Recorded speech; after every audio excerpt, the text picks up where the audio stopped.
फिर आप दिल से एफर्ट नहीं करेंगे। Okay sir. सर वैसे नाम भी साथ ही होते हैं, मतलब अगर फर्म के मतलब साथ हैं तो मतलब घर वाले मतलब कह भी रहे हैं कि मतलब मम्मी वगैरह, तो वो भी तो सर साथ ही होता है, मतलब सारी चीजें जी दोनों पे बिल्कुल रहते आप हैं। सही, इस एज में एक ये तो सर अगर मोटिवेशन मतलब, देते हैं। अच्छा सर, अब इन दोनों केसेस में स्ट्रेस भी है और मतलब दूसरी साइड पे मतलब एक्साइटमेंट भी है, तो सर इन दोनों में से बिल्कुल अगर हमने फर्ज करे डील करना हो, तो हम दोनों का मतलब तराजू के साथ करेंगे, मतलब कि कौन सी चीज भारी है और बिल्कुल कौन सी चीज हल्की है। ऐसे ऐसे ही हमने ये देखना है कि जाहिर है स्ट्रेस भी है, लेकिन उस स्ट्रेस को पॉजिटिव बनाएं। मतलब स्ट्रेस का ये मतलब नहीं है कि स्ट्रेस हमेशा नुकसान करती है। स्ट्रेस अगर पॉजिटिव हो, अगर आप स्ट्रेस की वजह से कि हाँ भाई ये तो काम करना है, और उस स्ट्रेस को पॉजिटिव अपनी एनर्जीज में कन्वर्ट करें, तो वो ज्यादा बेहतर है। तो नॉर्मली हम कहते हैं कि अगर वो गुस्सा है तो मैदान में निकालना चाहिए। तो नॉर्मली अक्सर लोग ऐਵੇਂ गुस्सा निकालते रहते हैं, तो उनको कहा जाता है भाई तुम्हें दूसरे पे गुस्से होकर मैदान में जब मुकाबला हो उसको गुस्सा निकालना। तो अगेन आपके अंदर स्ट्रेस है तो स्ट्रेस को निकालें, आप अच्छी तैयारी करें, इस लेवल की तैयारी करें कि आपके पेपर पास हो जाए, तो स्ट्रेस को एक यूजफुल एनर्जी में कन्वर्ट करें। जी जनाब, चैप्टर नंबर 7 के कंटेंट्स में कोई सवाल? सर ये जो जी जी एक्सपेक्टेंसी एक्सपेक्टेंसी में इंस्ट्रूमेंटेलिटी है और ये एक्सपेक्टेंसी है, इसमें तो ये तो डायरेक्ट ही प्रोपोर्शनल है। इनका मतलब अगर ये कम होंगे तो आपकी फोर्स ऑफ मोटिवेशन तो डायरेक्ट ही कम हो जाएगी। तो बात सही चूंकि है। एडवांस जो मीनिंग था उसका बैलेंस का, वो तो यही था कि आपको कितना मतलब मिलने का चांस, शिद्दत हवाइश कितनी है। तो अगर ये दोनों कम होंगे तो फिर आई थिंक कि फिर बैलेंस भी कम हो जाएगा, क्योंकि बैलेंस तो डिपेंड ही करता है इन दोनों पे ज्यादातर, तो उन पे सक्सेस पे या मतलब इंस्ट्रूमेंटालिटी पे। तो फिर ये तो जी आई थिंक कि अब अल्टीमेट वही बात है, आपके दिल से 1 लाख रुपए की मोहब्बत कम नहीं की जा सकती। हाँ, लेकिन ये ज़रूर हो सकता है कि आपको समझ आ जाए कि 1 लाख को जीतना बड़ा मुश्किल है, 1 लाख जीतने के लिए बड़ी मेहनत करनी पड़ेगी, या वो बड़ा इम्पॉसिबल सा टारगेट है। तो उसके चांसेस ऑफ सक्सेस शायद कम हो सकते हैं, लेकिन आपके दिल से मोहब्बत तो कम नहीं हो सकती। लेकिन जब आपके दिल में बढ़ी हुई मोहब्बत प्लस उसके कम हुए हुए चांसेस इकट्ठे मल्टीप्लाई होंगे, तो मोटिवेशन थोड़ी सी नीचे हो जाएगी। तो ये कहना मुनासिब नहीं है कि वैलेंस खुद ब खुद कम हो जाएगी, मोटिवेशन कम हो जाएगी, वैलेंस तो उतनी रहेगी, आपकी ख्वाहिश तो वही है। लेकिन जब आपको आहिस्ता आहिस्ता यकीन कम हो जाएगा इनाम मिलने पे, जब आपको टारगेट मुश्किल लग रहा होगा, तो आपकी ख्वाहिश अपनी जगह बरकरार रहने के बावजूद भी आपका ओवरऑल मोटिवेशन नीचे गिर जाएगी। तो ये बात इस तरह से। Okay okay sir. जी मेरे पास चैट में आया है, सर जॉब एनरिचमेंट को एक्सप्लेन कर दें। जॉब एनरिचमेंट, आपकी जॉब एनरिच, रिच से निकला है, आपकी जॉब रिच हो जाए, आपकी जॉब में मजीद फीचर ऐड हो जाए। एक ऑर्गेनाइजेशन अगर अपने एम्प्लॉय को मोटिवेट करने के लिए कहे कि आपकी जॉब में हम ये टास्क ऐड कर रहे हैं, आपकी जॉब में ये फीचर्स ऐड कर रहे हैं, आपकी जॉब में ये चीजें ऐड कर रहे हैं, जिससे आपको जबरदस्त फायदा होगा, आपकी जॉब ज्यादा बेहतर हो जाएगी, इसमें ज्यादा रिस्पॉन्सिबिलिटी आ जाएगी, इसमें ज्यादा बड़े लेवल की जिम्मेदारियां आ जाएगी, तो ये जॉब एनरिचमेंट है कि आपकी जॉब में मजीद एलिमेंट्स ऐड कर दिए गए। इससे लोग मोटिवेट होते हैं इंट्रिंसिकली। फिर इसी तरह से मेरे पास चैट में आया हुआ है, हाइजीन थ्योरी की लिमिटेशंस क्या हो सकती हैं। तो हाइजीन थ्योरी की सबसे बड़ी लिमिटेशन ये है कि मोटिवेटर और हाइजीन में फर्क करना इतना आसान नहीं है। फिर कौन से इंसान को हम कहेंगे कि वो डिससेटिस्फाइड है, किसको कहेंगे नॉट डिससेटिस्फाइड है, किसको कहेंगे वो मोटिवेटेड है। यानी कि इंसानों को 3 कैटेगरी में डिवाइड करना भी इतना आसान नहीं है। फिर एक ही चीज सैलरी, कुछ लोगों के लिए हाइजीन है, वो कहते हैं तो हमारा हक है। कुछ के लिए मोटिवेटर है, वो कहते हैं सैलरी मिलती है जबरदस्त हो जाता है, कमाल, मतलब हाँ नीड्स पूरी हो जाती है। तो एक ही वक्त में एक चीज हाइजीन भी हो सकती है, मोटिवेटर भी हो सकता है। तो हाइजीन थ्योरी की लिमिटेशन ये है कि इसने बड़ी जेनेरिक बात की है, जो कि इतना ज्यादा कोई मतलब टारगेट ओरिएंटेड नहीं है। 1 मिनट में जरा माइक को करता हूँ।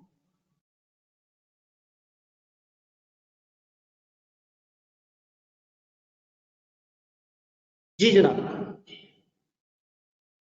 चैप्टर 7। सर प्रमोशन का क्लासिफिकेशन क्राइटेरिया क्या है, एक्सट्रिंसिक या इंट्रिंसिक? किसका? प्रमोशन, जॉब पर प्रमोशन सर। प्रमोशन। जी, अब प्रमोशन दो तरह की होती है। एक प्रमोशन ये होती है कि ऑर्गेनाइजेशन में आपका बॉस आके आपको कहता है कि भाई आप पहले इस पोजीशन पे थे, हमने आपकी प्रमोशन कर दी, अब आपको मजीद जिम्मेदारियां भी देंगे, लेकिन पैसे नहीं बढ़ाए। अगर पैसे नहीं बढ़ाए और मजीद जिम्मेदारियां दी हैं, तो इससे सिर्फ वही बंदा मोटिवेट होगा जो अंदर खाते जानता है कि ज्यादा जिम्मेदारियों वाली जॉब में ज्यादा मजा आता है, ज्यादा सीखने वाला। तो वो इंट्रिंसिक बन जाएगी। अब अगर आपकी प्रमोशन ऐसे है कि आपको जनाब सबके सामने स्टेज पे बुला के नाम दिया गया और कहा लो जी आपकी तनख्वाह 10,000 बढ़ गई और आपका रैंक असिस्टेंट मैनेजर से मैनेजर हो गया, तो ये एक्सट्रिंसिक हो गई, क्योंकि अभी दुनिया को भी नजर आ रही है। तो वही बात है कि एक्सट्रिंसिक जरा ज्यादा नजर आने वाली चीज है, इंट्रिंसिक अंदर के इंसान की है। तो promotion without pay rise, without recognition या विदाउट शोर शराबा, तो वो इंट्रिंसिक बन जाएगी, और अगर शोर शराबे के साथ हो, अमाउंट की रेस के साथ हो, तो वो एक्सट्रिंसिक बन जाएगी। सर जनरल क्राइटेरिया क्या है क्लासिफाई का? जनरल क्या होती है प्रमोशन, एक्सट्रिंसिक या इंट्रिंसिक? अगेन बीएम में कुछ भी जनरल नहीं होता ना, जनरली तो आप इसको कहीं भी डाल सकते हैं। प्रमोशन ज्यादातर लोग इंट्रिंसिक के तौर पे काउंट कर रहे होते हैं ज्यादातर, क्योंकि प्रमोशन विद और विदाउट पे राइज दोनों तरह से हो सकती है। तो इंट्रिंसिक तो होती है अगर इसमें दुनिया को भी नजर आए कि चीजें ग्रो कर रही हैं या एक बंदे की पोजीशन बढ़ गई है, तो फिर एक्सट्रिंसिक बन जाता है। ज्यादातर ये इंट्रिंसिक होता है, लेकिन एब्सोल्युटली ये कहना कि हमेशा इंट्रिंसिक होता है वो सही नहीं है। सर क्या ये रिकॉर्डिंग YouTube चैनल पे अवेलेबल होगी? नहीं, ये YouTube पे नहीं अवेलेबल होगी, ये रिकॉर्डिंग वहां पे जाएगी, जो स्कैंस का कैंपस इनसाइट का पोर्टल है उस पे। तो कोशिश करें, अगर आप उस पोर्टल पे नहीं है तो आप अभी सारी बातें ध्यान से सुन लें। जी जनाब, चैप्टर 7। जी जी, कंस्ट्रक्टिव फीडबैक है, इस तरह कंस्ट्रक्टिव क्रिटिसिज्म भी आ सकता है ना। अगर हमसे जनरली मोटिवेशन के ऊपर एक क्वेश्चन आ जाए तो हम कंस्ट्रक्टिव क्रिटिसिज्म ऐसा मोटिवेटिंग फैक्टर लिख सकते हैं। हम कह सकते हैं असल में कंस्ट्रक्टिव क्रिटिसिज्म का वर्ड थोड़ा सा नेगेटिव हो जाता है, तो कंस्ट्रक्टिव फीडबैक हम इसलिए कहते हैं कि आप जैसे किसी पे क्रिटिसिज्म भी करना हो, लेकिन आप अल्फाज का चुनाव ऐसा रखें कि आप उसे बताएं कि कुछ प्रॉब्लम्स आए थे और मेरी सजेशन ये है कि वो यूं बेहतर हो सकते हैं। तो अगेन अल्फाज आपको कंस्ट्रक्टिव कर सकते हैं। तो कंस्ट्रक्टिव फीडबैक जरा ज्यादा से बदल के आप पॉजिटिव वर्ड है, क्रिटिसिज्म का वर्ड अपने अंदर थोड़ा नेगेटिव है। Thank you sir. जी, चैप्टर 7 हाफिज भाई ने एक मैसेज किया, सर अगर एक बंदे को कार चाहिए और आप उसे प्रमोशन रिवॉर्ड के लिए कार गिफ्ट करें तो उसको खुशी भी तो होगी, इंट्रिंसिक है या एक्सट्रिंसिक? दोनों है, क्योंकि इसमें खुशी भी है और दुनिया को दिखने वाली एक गाड़ी भी है। अगर एक बंदे को गाड़ी, प्रमोशन और गाड़ी मिली है तो जाहिर है वो गाड़ी दुनिया को नजर आ रही है, उनकी नजर में रिवॉर्ड है, और उसको प्रमोशन, खुशी और वो जो आगे बढ़ने की जो उसको फील आई है उससे वो इंट्रिंसिक भी बन जाएगा। जी, चैप्टर 7। प्राइमरी मैकेनिज्म थोड़ा समझा दें। क्या चीज? रीइंफोर्समेंट थ्योरी का मैकेनिज्म थोड़ा समझा दें, जो 3 प्राइमरी मैकेनिज्म। जी बिल्कुल, मैं हमेशा इसको एक बात करता हूँ, वीडियो में भी मैंने उसको तोड़ तोड़ के बताया है कि रीइंफोर्समेंट थ्योरी कहती है कि इंसान उन चीजों को याद रखने की कोशिश करता है जो उसको तस्कीन ज्यादा देते हैं। तो सबसे पहले तो आप कोशिश करते हैं कि आपका एक्सपोजर सिलेक्टेड हो, आप सिर्फ उन्हीं लोगों से मिलें, उन्हीं लोगों से बात करें, उन्हीं ऑब्जेक्ट्स को देखें जिनसे आपके अपने माइंड को सेटिस्फेक्शन मिलती है। इसलिए मैं कहता हूँ कि जो पीटीआई को छाने वाले हैं वो कोशिश करेंगे कि ऐसे लोगों के साथ बैठे जो पीटीआई की तारीफ करते हैं, ताकि खुदा ना खास्ता उनको पीटीआई की बुराई सुनने को ना मिले जिससे उनको तकलीफ पहुंचे। तो ये सिलेक्टिव एक्सपोजर है कि आप उन्हीं से इंटरेक्ट करेंगे जिनसे आपको सुकून मिले। Number 2, selective perception. अगर आपका इंटरेक्शन किसी गलत बंदे से हो गया जो पीटीआई को नहीं पसंद करता और खुदा ना खास्ता उसने कोई उल्टी सीधी बात कर दी, तो आपने उसकी बात का मतलब इस तरह से निकालना जिससे आपको सेटिस्फेक्शन हो। आप कहेंगे ये तो पागल है, ये तो बेवकूफ है, इसको क्या पता। तो ये कह के आपके दिल को ढारस मिलेगी कि ये चूंकि बेवकूफ आदमी था, पागल आदमी था, इसलिए मेरे लीडर की गलत बात कर रहा था। तो ऐसे में ये सिलेक्टिव परसेप्शन है कि आप बात का भी मतलब अपनी पसंद का निकालें। और देन तीसरा फेज आ जाता है सिलेक्टिव रिटेंशन। फिर आप याद रखेंगे, आप जब उस बंदे को मिलेंगे आप कहेंगे पागल है, क्योंकि ये याद रखने से आपको बड़ा सुकून मिलेगा, क्योंकि आप उस बंदे की कोई भी बात आप नहीं सुनेंगे और आपको हमेशा तस्कीन होगी कि इस बंदे ने चूंकि मेरे लीडर की बुराई की थी तो मैंने याद रखा है कि ये एक अच्छा आदमी नहीं है। तो सिलेक्टिव रिटेंशन में आप उतना याद रखते हैं जितना याद करने से आपको सुकून मिले। सिलेक्टिव परसेप्शन में आप उतना सोचते हैं जितना आप सोचना चाह रहे हैं, और सिलेक्टिव एक्सपोजर में आप इंटरेक्ट इन चीजों से करते हैं जिनसे आपको सेटिस्फेक्शन मिले। जिस तरह आपने अपने भाई की एग्जांपल दी। जी जी बिल्कुल, मैंने उसमें भी किया कि वो भाई जो है वो चाह रहा था कि वो उस तरफ जाए ही ना, वो उस इतवार बाजार की तरफ जाए ही ना जहां जाके उसे पता लगे कि वो वहां पे तो सस्ते रेट में चीज मिल गई, क्योंकि वो चीज तो दिल को तस्कीन नहीं देगी, ठेस पहुंचाएगी। तो इंसान फिर चाहता ही नहीं है कि ऐसा कोई इंटरेक्ट करे जिससे उसको तकलीफ पहुंचे। Thank you sir. जी जनाब, चैप्टर 7 में किसी और का सर अगर सर जब भी जी जी मतलब इमरान खान साहब बात करते हैं यही कहते हैं एनआरओ नहीं दूंगा, एनआरओ नहीं दूंगा, तो सर ये सिलेक्टिव एक्सपोजर है? मतलब अगर मैं सोचना शुरू कर दूं कि वो मतलब कहे कि एनआरओ मैं नहीं दूंगा, ये सिलेक्टिव परसेप्शन है मेरी, मतलब इन दोनों में से क्या होगा? असल में बात ये है कि आप उनकी वो जो जुमला सुन रहे हैं कि एनआरओ नहीं दूंगा उससे आपको सुकून मिल रहा है, लेकिन अगर कोई आपको कहे नहीं एनआरओ तो दे दिया, तो आप कहेंगे नहीं नहीं वो जो दिया वो एनआरओ नहीं है, वो तो अदालत ने बेवकूफी की, इमरान खान ने तो पकड़ के रखा हुआ था, जाने ही नहीं दिया था बंदे को। तो होता ही है कि फिर मतलब इंसान वही निकालता है जिससे अपने दिल को तसल्ली मिले। हालांकि सब कुछ वैसा ही हो रहा है जैसे पुराने दौर में होता था, लेकिन अभी भी जो लोग अपना नहीं सर, मतलब वो रोया निकालना था इमरान खान, जी रोया था सर इमरान खान, रोया था सर इमरान खान। मैं स्पीच नहीं सुनी आपने उसकी? बस ऐसे ही है ना, वो रोने के बाद ये पता है शाहिद अफरीदी की तरह होता है। शाहिद अफरीदी ना 2 साल में एक मैच अच्छा खेल देता था, उसके बाद लोग अगले 2 साल तक मोटिवेटेड रहते थे यार अच्छा आदमी इसको टीम में होना चाहिए। जब वो बिल्कुल फारिग होने वाला होता था फिर एक अच्छा मैच खेल लेता था। तो जब बहुत मुश्किल मामलात आते हैं तो इमरान खान की फिर एक अच्छी तकरीर आ जाती है, उसका उसका हुस्न है, फन है उसका।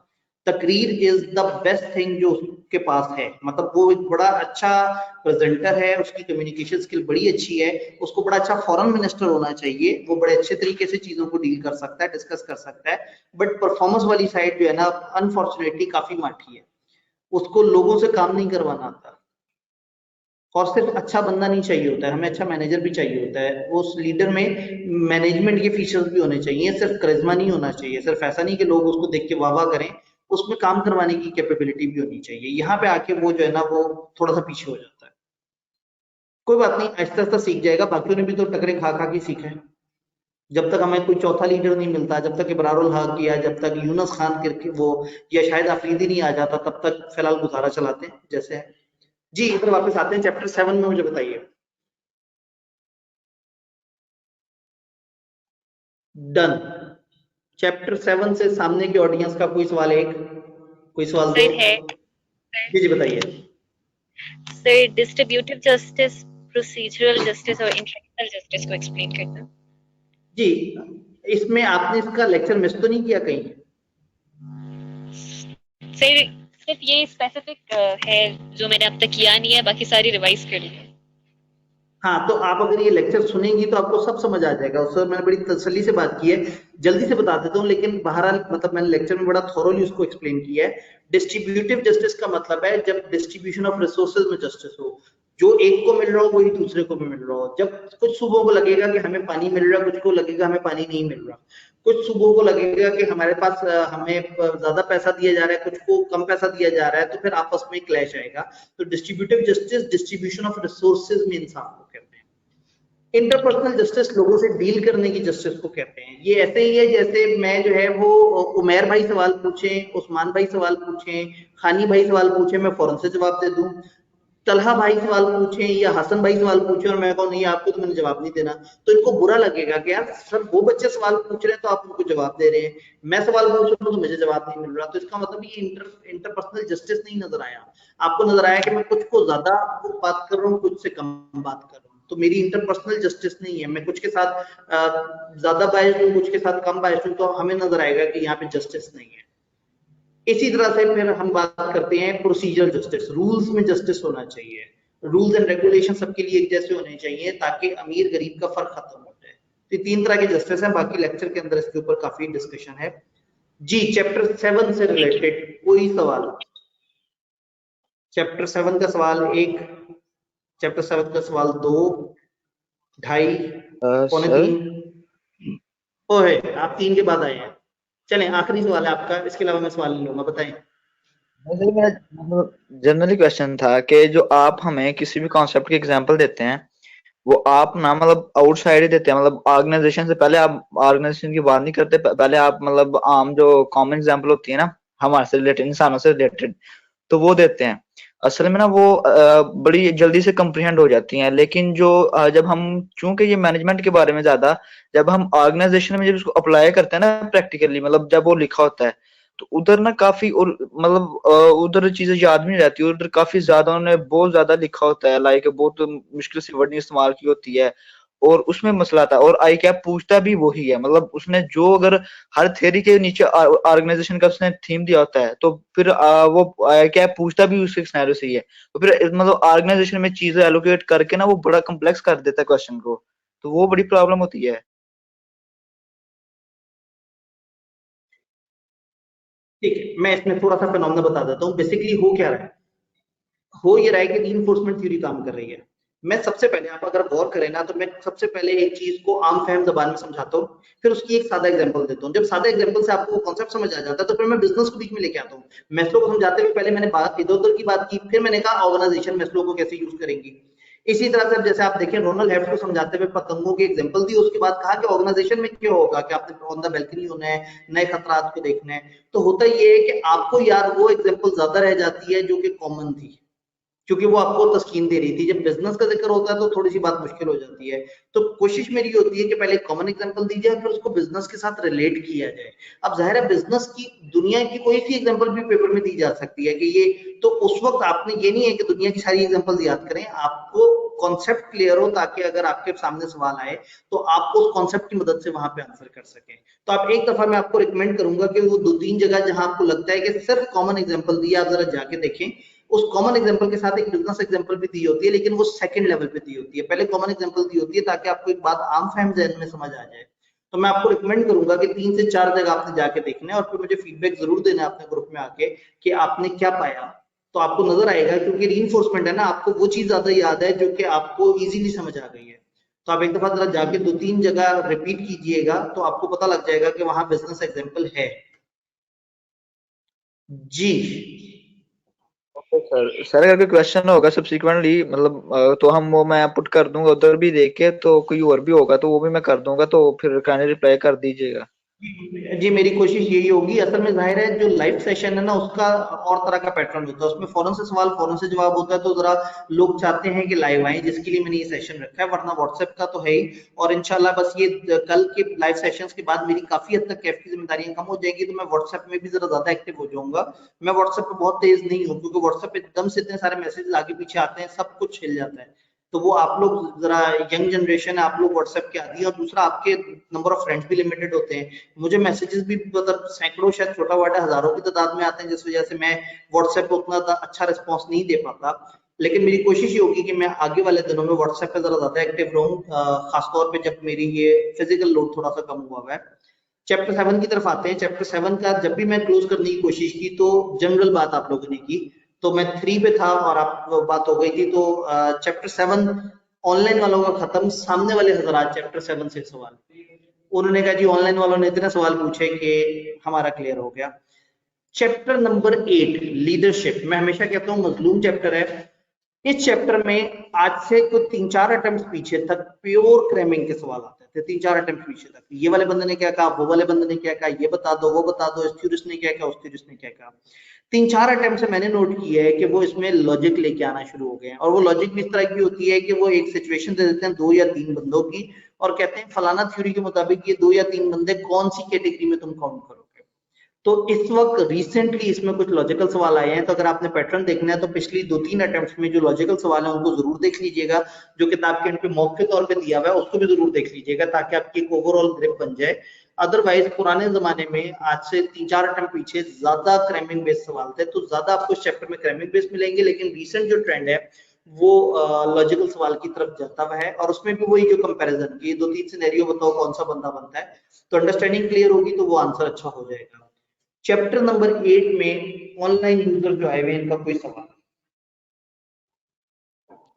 अस्सलाम वालेकुम सर। वालेकुम अस्सलाम। हाँ जी सर, जैसे कि ये एक थ्योरी है ना कि टिनेन स्किल्डमेट, ये जो 7 लीडरशिप स्टाइल है ना, जी लेट्स जी सपोज एग्जाम में फिर से सिनेरियो उसने सेट कर दिए ना, और हमें हमें जो है ना जैन और एब्डिकेट में जो है ना वो अब कंफ्यूजन है कि यार ये दोनों में से कौन सा है। तो ऐसा तो नहीं कर सकते कि सर ने कहा था कि ज्यादा लिख दो तो आ जाए कि यार सब तो लिखते कि तो एक तो ठीक होगा तो बस वो मार्क कर लेगा बाकी। तो नहीं नहीं उस ऐसे। हाँ, तो जब उसने स्पेसिफिक पूछा है तो आपने एक बताना है। हाँ, अगर आपको 2 लग रहा है और आप कंफ्यूज हैं, तो बेहतर है कि आप दोनों लिख के नीचे अपनी डिस्क्रिप्शन दे दें कि अगर ऐसा होगा तो ये स्टाइल है, अगर वैसा होगा तो वो स्टाइल है। अच्छा ठीक है सर, बस ये कंफ्यूजन था बस, मैंने कहा कि और बाकी जो है ना सेम वो चैप्टर नंबर 5 की तरह सॉल्व करना होगा ना, वो जो नहीं मैंने नहीं आपको बताया था। ठीक। अच्छा जो एक मैंने सवाल, बताया था कि यार अगर डिस्क्रिप्शन ठीक चले, एक सवाल चैट पे आया है, वो कह रहे हैं एशरेज से रिलेटेड सब थ्योरीज आंसर कर सकते हैं। जी बिल्कुल, अगर एशरेज आपको समझ आ गया और आप उसके पॉइंट ध्यान में रख के बैठे हुए हैं तो जहां उससे मिलती जुलती कोई भी थ्योरी आ रही है आप उसको आंसर कर सकते हैं। एशरेज वाले पॉइंट उठा के आप लिख दें, हेडिंग एशरेज की मत दें, हेडिंग अपनी दें और लिख दें एशरेज वाली सारी बातें, चल जाएगा काम। कंटिजेंसी थ्योरी का क्या मतलब है, मुझे एक प्राइवेट में सवाल पूछा गया। कंटिजेंसी थ्योरी का मतलब ये है कि लीडर सिचुएशन के हिसाब से चलता है, जैसी सिचुएशन होगी वो वैसे स्टाइल पे शिफ्ट हो रहा होता है। अब ऐसे में थोड़ा कोशिश करें कि सवाल वो लेके आए जो कि मतलब लेक्चर लेने के बाद भी आपको ना समझ आ रहा हो। कि कंटिजेंसी थ्योरी के ऊपर तो बड़ी डिस्कशन हुई भी है लेक्चर में। सर लिकट में पार्टिसिपेटिव और हर्सी में पार्टिसिपेटिव में डिफरेंस क्या है? तकरीबन सेम है, सिर्फ जो हर्सी और ब्लेंचर्ड में पार्टिसिपेटिंग है उसमें आपने एम्प्लॉइज को भी देखना है कि वो किस तरह के लोग हैं, वो किस तरह से चीजों को लेके चल रहे हैं। और दूसरा ये है कि वही वाली बात है कि आपने उस यू को कंप्लीट करते हुए देखना है कि वो आपके सेल से ज्यादा रिलेट करता है, कंसर्ट से ज्यादा रिलेट करता है या जॉइन से ज्यादा रिलेट करता है। जी चैप्टर 8। सर ये जो हर्षी भाई की थ्योरी है सर, इसको मतलब लिखना कैसे है? मतलब आई कैप की बुक में तो सर मतलब मेरा घर की किया हुआ है ना, मतलब समझ ही उधर कुछ नहीं आती। जी ऐसा और मतलब चार आपकी बुक चार में टेबल वगैरह आपने बने हुए अगर हैं, तो टेबल वगैरह जी अगर वो आपसे कहते हैं हर्सीन ब्लेंचर की थ्योरी लिखें तो समझ इसको टेबल से आती है, लेकिन आप अगर इसको लिखना चाहें तो आपने क्या करना है, आपने उसकी 4 स्टाइल टेबल के अंदर जो हेडिंग दी हुई है ना 4 स्टाइल की, आपने हेडिंग देनी है, नीचे एशरेज वाली सारी बातें लिख देनी है और इजी हो जाना है। जब आपने चारों हेडिंग्स के साथ एशरेज वाली डिस्क्रिप्शन कंसल्ट ज्वाइन की दे दी तो सबसे नीचे आना है और वो टेबल बना देना है और आपने क्या देना है कि एक और वेरिएबल जो कि इसमें होता है, ये हम देखते हैं कि एम्प्लॉइज की कॉम्पिटेंस और जो कमिटमेंट है वो कितनी है, तो उसके हिसाब से हम डिसाइड करते हैं कि हमें ऊपर वाले 4 स्टाइल में से कौन से स्टाइल पे जाना चाहिए और सबसे नीचे जो टेबल मैंने दिया हुआ है वो आप पेस्ट कर सकते हैं।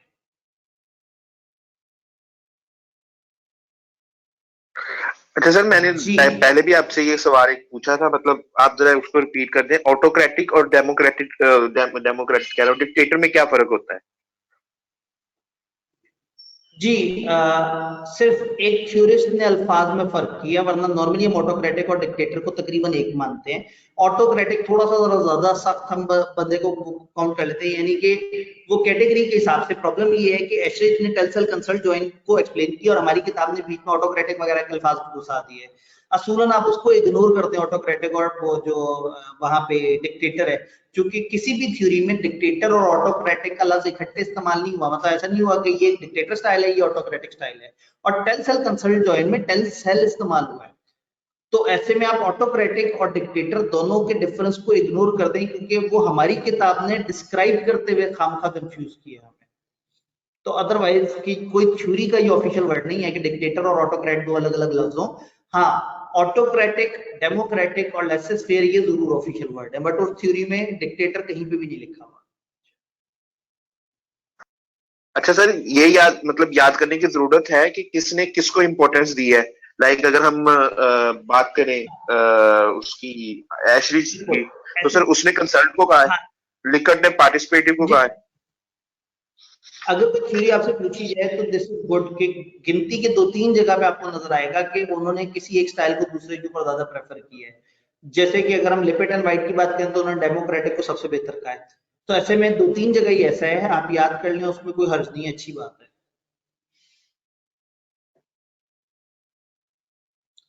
अच्छा सर, जी अडेयर की एक्शन थ्योरी है, ये जरा एक बार एक्सप्लेन करते हैं, मतलब ये क्या है? इसमें ये याद भी नहीं हो रही सर, जी तो इसमें 3 इतना कुछ चीजों लिखा पे, हुआ है।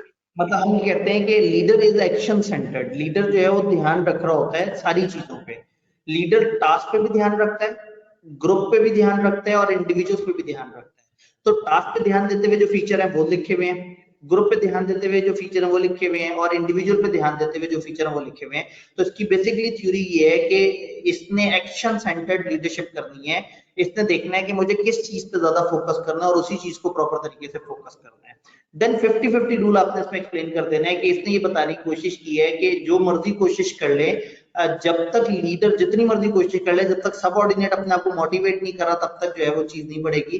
तो 50% of the energy inside the individual आएगी और 50% आउटसाइड एनवायरमेंट से आएगी, यानी कि लीडर मैक्सिमम 50% ही अपनी एनर्जी पुट कर सकता है, इससे ज्यादा वो नहीं कर सकता काम।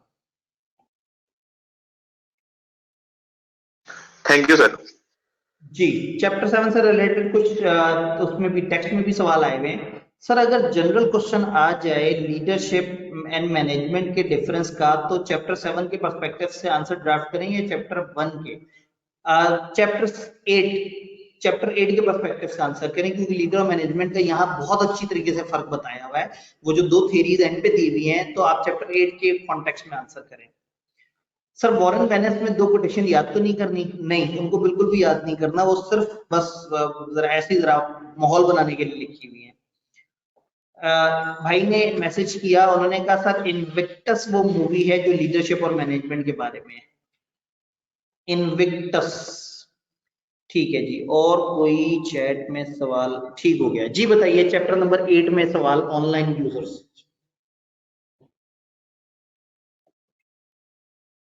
चैप्टर 8 में कोई सवाल 1, चैप्टर 8 में कोई सवाल 2, चैप्टर 8 में कोई सवाल 3। सोल्ड, सामने वाले नजर आए। चैप्टर 8 में बताइए सवाल, चैप्टर 8 में बताइए सवाल। जी, हैंडी बेस्ट फिट का एक ओवरव्यू, कंफ्यूजन का क्या पॉइंट है?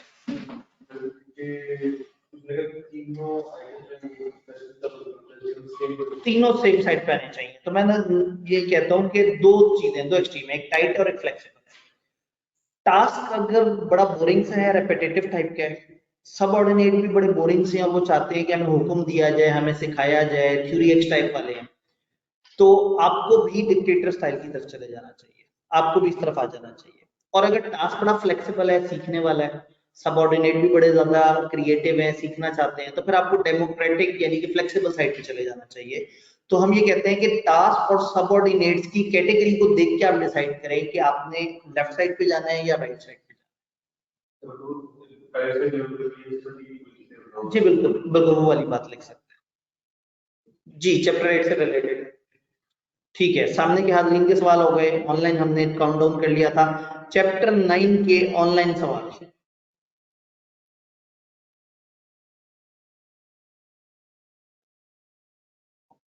सर आपकी बारी है। हाँ ठीक हो गया। चैप्टर 9 जो है वो जितना सिंपल सा चैप्टर है, जितना सीधा सा है, पहली बात ये है कि 8, 9 और 10 ये 3 चैप्टर्स का जो ब्लॉक है, इसमें 10 सबसे ज्यादा पसंद है उन्हें, सेकंड नंबर पे 8 पसंद है, और कभी कभी 9 की बात करते हैं। इस चैप्टर को जब आपने देखना है तो आपने इसमें 2 थ्योरीज को अलग से याद कर लेना है, which is forming, storming, norming वाली जो टकमैन की है, और इसी तरह से बेल्बिन के जो 9 रोल्स हैं वो आपने याद कर लेने अलग से। उसके अलावा इस चैप्टर को एक जेनेरिक अंडरस्टैंडिंग देनी है, क्योंकि वो बड़े अकीदत और एहतराम से एक जेनेरिक कॉन्सेप्ट को रट्टे की फॉर्म में आपसे पूछ रहे हैं। तो ऐसे में यहाँ से जो इस चैप्टर है उसमें से सवाल हमें बहुत ज्यादा मुश्किल, अजीबोगरीब नहीं नजर आते, और एक आध दफा में लॉजिकल सवाल नजर आता है कि ग्रुप और टीम का डिफरेंस उन्होंने पूछा था 4 सिनेरियो देके कि ये 4 सिनेरियो बताओ ये ग्रुप है या टीम है। अदरवाइज यहाँ टीम के फीचर्स, बेनिफिट्स और इस चीज के ऊपर ज्यादा स्ट्रेट सवाल है।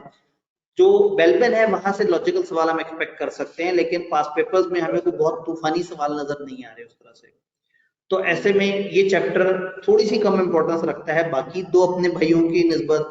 तो इसको एक दफा जो जेनेरिक कॉन्सेप्ट है उसको बस एक अंडरस्टैंडिंग डेवलप कर ले, पेपर में आए तो आप खुद से लिख सकें। हाँ, जो थ्योरीज हैं उसको जरूर अच्छी तरह से याद कर लिया जाए, क्योंकि उसके अंदर जो है वो पेपर में दोनों तरह का सवाल आ सकता है। जी चैप्टर 9। जी सर ये managing team using ideas of Belbin, ये आप थोड़ा एक्सप्लेन कर दीजिए। भाई आप बेल्बिन के आइडिया को यूज करते हुए आप टीम को कैसे मैनेज करेंगे? बेल्बिन ने कहा 9 रोल होने चाहिए, तब आप कहेंगे कि हम टीम को जब कॉन्स्टिट्यूट करेंगे तो हमारी ख्वाहिश ये होगी कि उसमें ये 9 रोल पूरे हो जाए। अगर 9 रोल पूरे हो गए तो इसका मतलब है कि हमारी टीम बेहतर तरीके से बन गई। तो अच्छी टीम मैनेजमेंट के बाद हमने ये 9 रोल पूरे करने हैं, या तो जो बंदे हैं उनमें नहीं है तो फिर हम उन लोगों को ट्रेन करना है कि उनके अंदर ये स्किल्स या ये रोल आ जाए। तो वेलबेन के ये 9 रोल्स का आइडिया इस्तेमाल करते हुए आप टीम को तश्कील देंगे तो ज्यादा बेहतर तरीके से काम होगा। Okay sir. और मूवी नेम है sir the guns of Navarone, ये भी इस टीम मैनेजमेंट ग्रुप और इस पर बेस कर रहा है, बहुत अच्छा है सर। ठीक ठीक ठीक जी सर एक क्वेश्चन है, मतलब बैलेंस थ्योरी में लिखा हुआ है बात कि बैलेंस परफॉर्मेंस स्टेज पे मतलब मिलता है, परफॉर्मेंस स्टेज से पहले बैलेंस आ जाता है टीम में। ठीक है, तो परेशानी क्या है?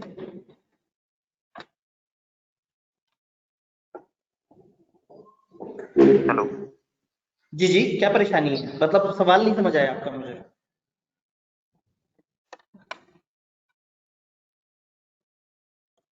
क्वेश्चन था कि बैलेंस थ्योरी एंड टेकमैन में लिखा हुआ है कि परफॉर्मेंस स्टेज से पहले, परफॉर्म स्टेज से पहले पहले बैलेंस आ जाता है, बैलेंस अचीव हो जाता है टीम में। तो सर बैलेंस तो मतलब परफॉर्मेंस स्टेज में भी मतलब बिगड़ भी सकता है, लाइक अक्सर टीम्स में ऐसा हो जाता है कि तू मैं होगी फिर भी वो परफॉर्म कर रहे हैं तो। जी जी बिल्कुल, वो थोड़ा सा आगे जाके बिगड़ जाता है जब हम एडजॉर्निंग की बात करते हैं, और जब तक वो तू मैं चल रही होती है, मसले चल रहे होते हैं, तब तक वो स्टॉर्मिंग वाला फेज होता है। जब टीम एक टीम बन के काम करना शुरू कर देती है तो टेक्निकली हम ये अजम्पशन लेते हैं कि अब झगड़े होना खत्म हो गए, या हैं तो बड़े ही थोड़े मैटर के हैं जिसको हम तकरीबन ना होने के बराबर काउंट कर सकते हैं।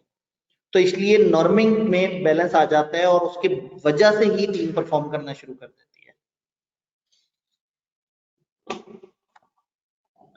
जी जनाब, चैप्टर नंबर 9 ऑनलाइन स्टूडेंट्स सवाल। ग्रुप और टीम में डिफरेंस का सवाल पूछा एक भाई ने, तो इस पे तो काफी लंबी चौड़ी बात हमारी पहले भी हुई हुई है, रिवीजन क्लास में भी हुई हुई है, दोबारा सुन लें। ग्रुप एक ग्रुप ऑफ इंडिविजुअल्स है जो मिलजुल के काम कर रहे हैं, ब्रॉड काम। टीम उनमें से चंद सिलेक्टेड लोगों को एक जगह एक खास पर्पस के लिए इकट्ठा किया है और टीम वाले लोग मिलजुल के काम कर रहे हैं। नॉर्मली इनमें लीडर कोई नहीं है, ये सब मिलके एज अ टीम काम कर रहे हैं। जबकि ग्रुप में कोई लीडर है, एक बॉस है, फॉर्मल सिस्टम आता है, और टीम थोड़ी सी इनफॉर्मल ज्यादा होती है। और इसके अलावा फिर किताब में टेबल भी है, मैंने रिवीजन क्लास में बड़ी इस पर डिस्कशन की है, रेगुलर क्लास में भी काफी डिस्कशन की है। सब वेलबिन की थ्योरी का माइंड मैप नहीं बन रहा, उसको उन 9 रोल्स को तीन उसमें डिवाइड 3x3 के टेबल में डिवाइड करके अगर आप कर लें और उसको बार बार देखें। नहीं तो मैंने एक स्लाइड शेयर की थी आईकेप की रिवीजन क्लासेस में, जिसमें वो एक तस्वीर में उन सबको कवर किया था, शायद उस तस्वीर से आपकी एक अच्छी एफिलिएशन डेवलप हो जाए। जी chapter 9 online users. Chapter 9 online users सवाल 1, ऑनलाइन यूजर चैप्टर 9 सवाल 2, ऑनलाइन यूजर सवाल 2.5, सवाल 3। ऑनलाइन यूजर के सवाल खत्म। फिजिकल हजरात जी, फिजिकल में भी कोई सवाल नहीं, ऑनलाइन सवाल खत्म हो गए। चैप्टर नंबर 10 की तरफ चलते हैं। चैप्टर 10 डील कर रहा है नेगोशिएशन और कन्फ्लिक्ट रेजोल्यूशन को। इसमें नेगोशिएशन पे अच्छी खासी डिस्कशन है और कन्फ्लिक्ट रेजोल्यूशन पे थोड़ी सी कम डिस्कशन है। अब ऐसे में चैप्टर 10 में अगर हम सवाल की कैटेगरी देखें तो नेगोशिएशन की तरफ वो ज्यादा सवाल पूछते हैं और कन्फ्लिक्ट की तरफ कम। अक्सर अल्टरनेट होता है, एक टाइम में वहां से पूछ लिया, एक में वहां से पूछ लिया, लेकिन नेगोशिएशन की बारी थोड़ी सी ज्यादा आ रही होती है। दूसरा एक सवाल जो कन्फ्लिक्ट रेजोल्यूशन प्रोसेस और नेगोशिएशन के स्टेप्स हैं, दोनों बड़े मिलते जुलते हैं। वो कई दफा एक सवाल पूछ लेता है तो दोनों जगह से आंसर हो सकता है, आप उसको किसी भी जगह से आंसर कर दिया करें, कोई मसले वाली बात नहीं, कोई उस तरह से परेशानी नहीं है। तो ऐसे में यहाँ पे वो जो नेगोशिएशन का प्रोसेस है उसके अंदर लॉजिकल सा सवाल बना रहा होता है कि ये सिचुएशन है, बताओ इसको किस तरह से रिजॉल्व करें। ज्यादातर जगह मैंने अभी तक नोट किया है कि चैप्टर 10 में स्ट्रेट फॉरवर्ड सवाल ज्यादा आ रहे हैं।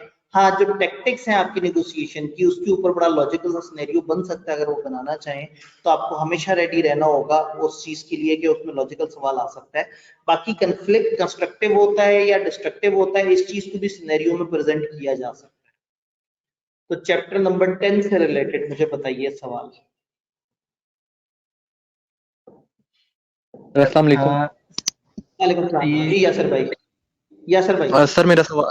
सर मेरा सवाल है ये कंसिलिएशन और आर्बिट्रेशन के हवाले से, जो उनकी 4 डेफिनेशन है ना, मीडिएटर, कंसिलिएटर, आर्बिट्रेटर और कंसल्टेशन। तो सर उनमें कौन किसका प्रैक्टिकल रोल होता है टुवर्ड्स कॉन्फ्लिक्ट रेजोल्यूशन? देखिए दोनों ही, ये जो मीडिएटर वर्सेस कंसिलिएटर, अगर मैं कहूँ तो कंसिलिएटर ज्यादा मजेदार है। इसी तरह कंसल्टेंट वर्सेस आर्बिट्रेटर, जो कंसल्टेंट और मीडिएटर है थोड़े से ठंडे। मीडिएटर से पैगाम रसानी कर रहा है, कम्युनिकेशन कर रहा है, अच्छे मशवरे दे रहा है, लेकिन एक्टिवली कोशिश नहीं कर रहा प्रॉब्लम सॉल्व करने की। कंसल्टेंट भी अच्छे अच्छे मशवरे दे रहा है, लेकिन ये पैसे पे हैं दोनों। लेकिन जो आर्बिट्रेटर और कंसिलिएटर है, ये जरा ज्यादा एक्टिव रोल है। अब दोनों में बेसिक फर्क ये है कि कंसिलिएटर बीच में आया है और खुद चाहता है कि प्रॉब्लम सॉल्व करे, लेकिन ये लीगल अथॉरिटी नहीं है। अगर ये एक बार सोल्यूशन दे रहे हो और लोग इसकी नहीं सुन रहे, तो मतलब ऐसा हो सकता है। But arbitrator is the person who is legal person, और इसकी बात लोग सुनने पे मजबूर है, इसकी लाजमी सुनी जाएगी। तो वो आर्बिट्रेटर है जो कि लीगली मतलब वो उसमें आएगा, उसको पावर मिली हुई है, जो फैसला सुना देगा वो दोनों पार्टीज के लिए काबिल कबूल होगा, नहीं तो उनके खिलाफ कार्रवाई हो सकती है। Thank you sir. जी, चैप्टर 10 से रिलेटेड सवाल, खानी भाई कुछ पूछ रहे थे। ठीक है, रिजॉल्व हो गया मामला। जी सर, उधर भाई, डिस्ट्रीब्यूटिव और बार्गेनिंग और इंटीग्रेटिव बार्गेनिंग में फोकस वाला पॉइंट समझा दें प्लीज। देखिए डिस्ट्रीब्यूटिव में हमारा मकसद है कि वो अलग मैं अलग, इंटीग्रेटिव में मकसद है हम दोनों मिलके काम करेंगे। तो फिर फोकस क्या होगा? जब आप डिस्ट्रीब्यूटिव में कह रहे हैं वो अलग है मैं अलग हूं, तो आपका फोकस है मैं जीत जाऊं, उसको हरा दूं, क्योंकि वो तो अलग बंदा है, मैं अलग बंदा हूं और मेरा जीतना जरूरी है। इंटीग्रेटिव में जब आप इकट्ठे हैं, जब आप कहते हैं हम दोनों टीम है, हमने मिलके काम करना है या हमने मिलके प्रॉब्लम को सॉल्व करना है, तो इस वक्त फोकस विन विन एटीट्यूड है। इस वक्त फोकस ये है कि हम दोनों की जीत हो, सिस्टम की जीत हो, कुछ ऐसा हो कि सबका फायदा हो जाए। तो विन लूज में फोकस जो है, या डिस्ट्रीब्यूटिव में फोकस है मेरी जीत उसकी हार, इंटीग्रेटिव में फोकस है कॉमन जीत, पॉजिटिव है आप यहाँ पे ज्यादा। जी अस्सलाम वालेकुम सर। वालेकुम सलाम। अस्सलाम वालेकुम। सर मैंने ये पूछना था कि हमारा जब क्वेश्चन आए कि रेजोल्यूशन ऑफ कॉन्फ्लिक्ट करें और ना बताया हो कि क्लासिकल थ्योरी से करना है या फिर थॉमस की थ्योरी से करना है, तो हम कौन सा लिखेंगे? क्लासिकल को हमेशा प्रेफर करें, क्योंकि थॉमस एंड किलमन बताते हुए आप खामखा उसको वो कर देंगे, परेशान कर देंगे। आप क्लासिकल से करें, क्योंकि उसमें इतने सारे बुलेट्स हैं, इतने सारे पॉइंट है कि उसको लिखने से अच्छे नंबर भी मिल जाएंगे आराम से। Thank you sir. जी चैप्टर 10 सवाल जवाब।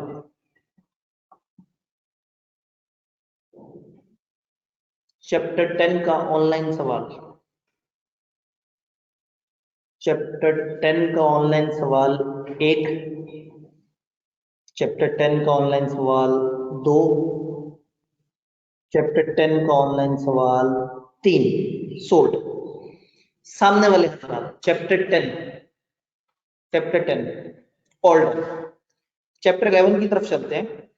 चैप्टर 11 सबसे पहले मैं डिस्कशन कर दूं। चैप्टर 11 के दो हिस्से हैं। पहला हिस्सा है आईटी के इक्विपमेंट्स क्या है, इनपुट आउटपुट और ये क्या है, और फिर बात करते हैं नेटवर्क वगैरह और उससे रिलेटेड कॉन्सेप्ट की।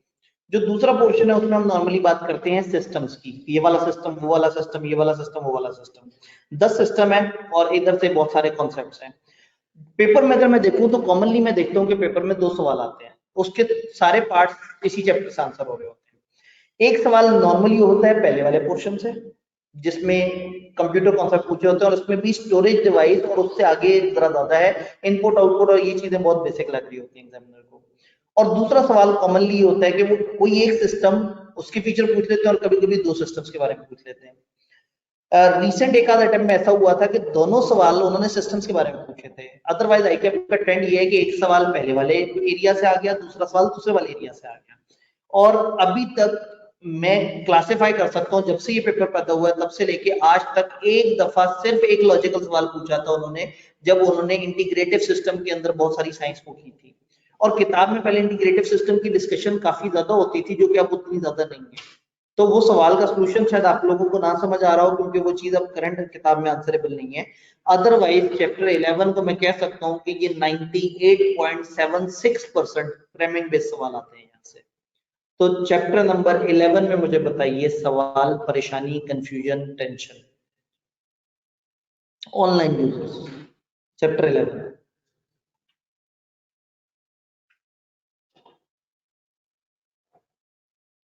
कंट्रोल सिस्टम एक ने पूछा।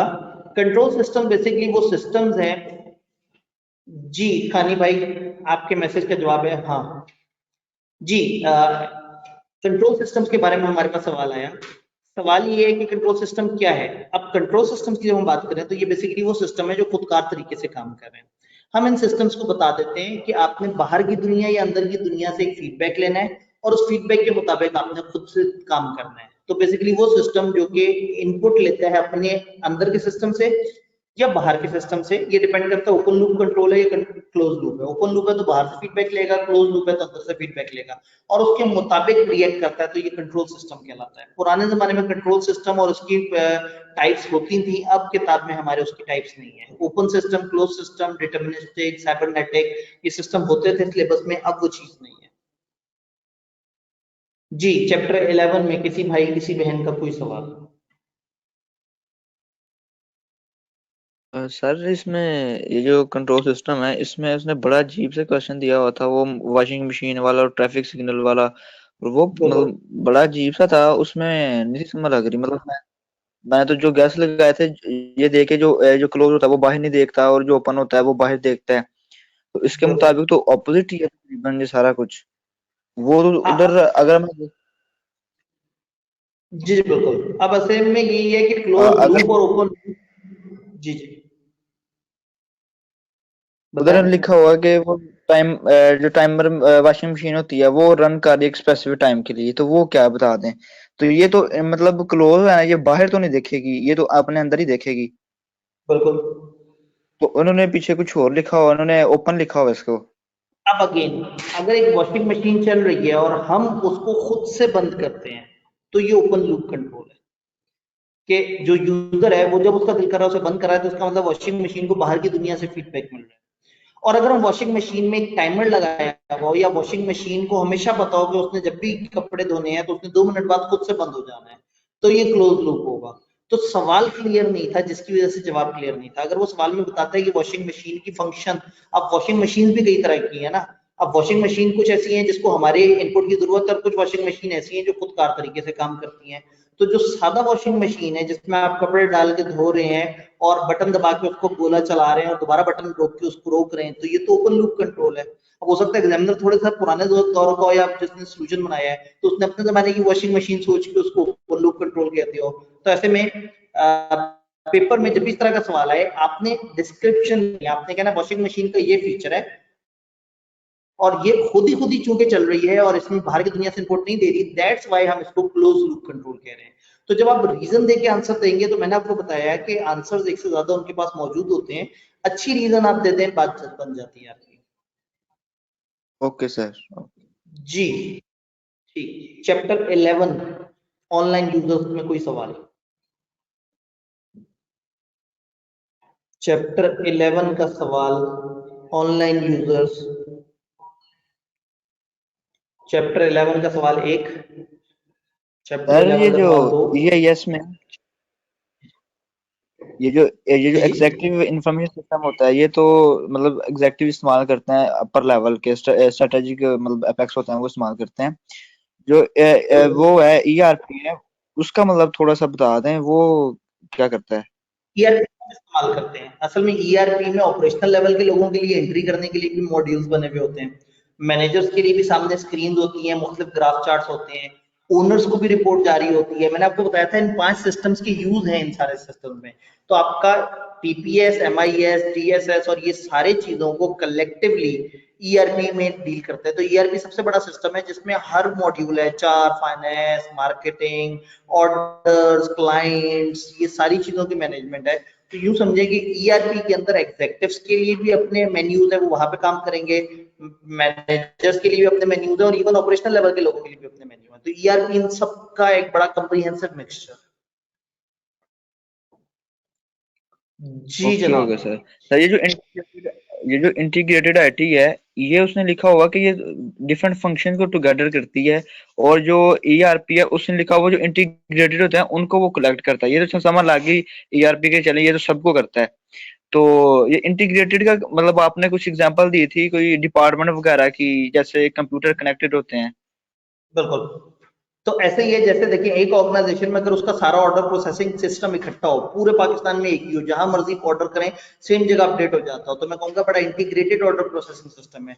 फर्स्ट करें उनका एचआर का सिस्टम भी बड़ा इंटीग्रेटिव हो। तो इंटीग्रेटिव किसी एक डोमेन में काम कर रहा होता है कि जी सारे पाकिस्तान का एचआर सेम है या पाकिस्तान सारे के अकाउंट सेम है, तो इंटीग्रेटेड सिस्टम अलग अलग डिपार्टमेंट्स को कलेक्ट करके एक जगह लेके आ रहा है। अब ईआरपी बहुत सारे इंटीग्रेटेड सिस्टम्स को इकट्ठा कर देता है। अगर एक कंपनी का एचआर सिस्टम इंटीग्रेटिव है, फाइनेंस सिस्टम इंटीग्रेटिव है, फलाना सिस्टम इंटीग्रेटिव है, उसके 25 सिस्टम है और सबके सब इंटीग्रेटिव है, तो इन सबको मिला के जो चीज काउंट करेंगे वो ईआरपी बन जाएगी। तो ईआरपी बहुत सारे इंटीग्रेटेड सिस्टम को एक जगह इकट्ठा करने को कहते हैं। मतलब ये कलेक्शन होती है, इंटीग्रेटेड आईटी एक होता है, मतलब एक डिपार्टमेंट के कहने स्पेसिफिक मतलब सबको इकट्ठा कर दे, और जो ईआरपी होता है वो टोटल अगर सबको इकट्ठा कर दे, चार फाइनेंस वगैरह को तो मार्केटिंग को। ऐसे ही है, एग्जैक्टली ऐसे ही है।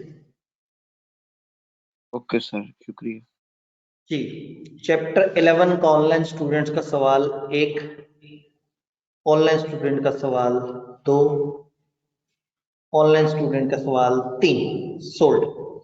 फिजिकली चैप्टर 11 का सवाल एक्सपर्ट सिस्टम में सवाल है, बताइए क्या है। हाँ हाँ, असल में एक्सपर्ट सिस्टम काम किस तरह से कर रहा है, मैं एक कैलकुलेटर की मिसाल दूंगा। कैलकुलेटर को आपने पहले से ही बता दिया है कि किस में क्या जमा करने से क्या जवाब आता है। कैलकुलेटर के अंदर सारी नॉलेज बेस है कि किसको मल्टीप्लाई किससे करेंगे तो क्या जवाब आएगा, उसको हर तरह की चीज आती है, उसमें एक नॉलेज बेस छुपी हुई है।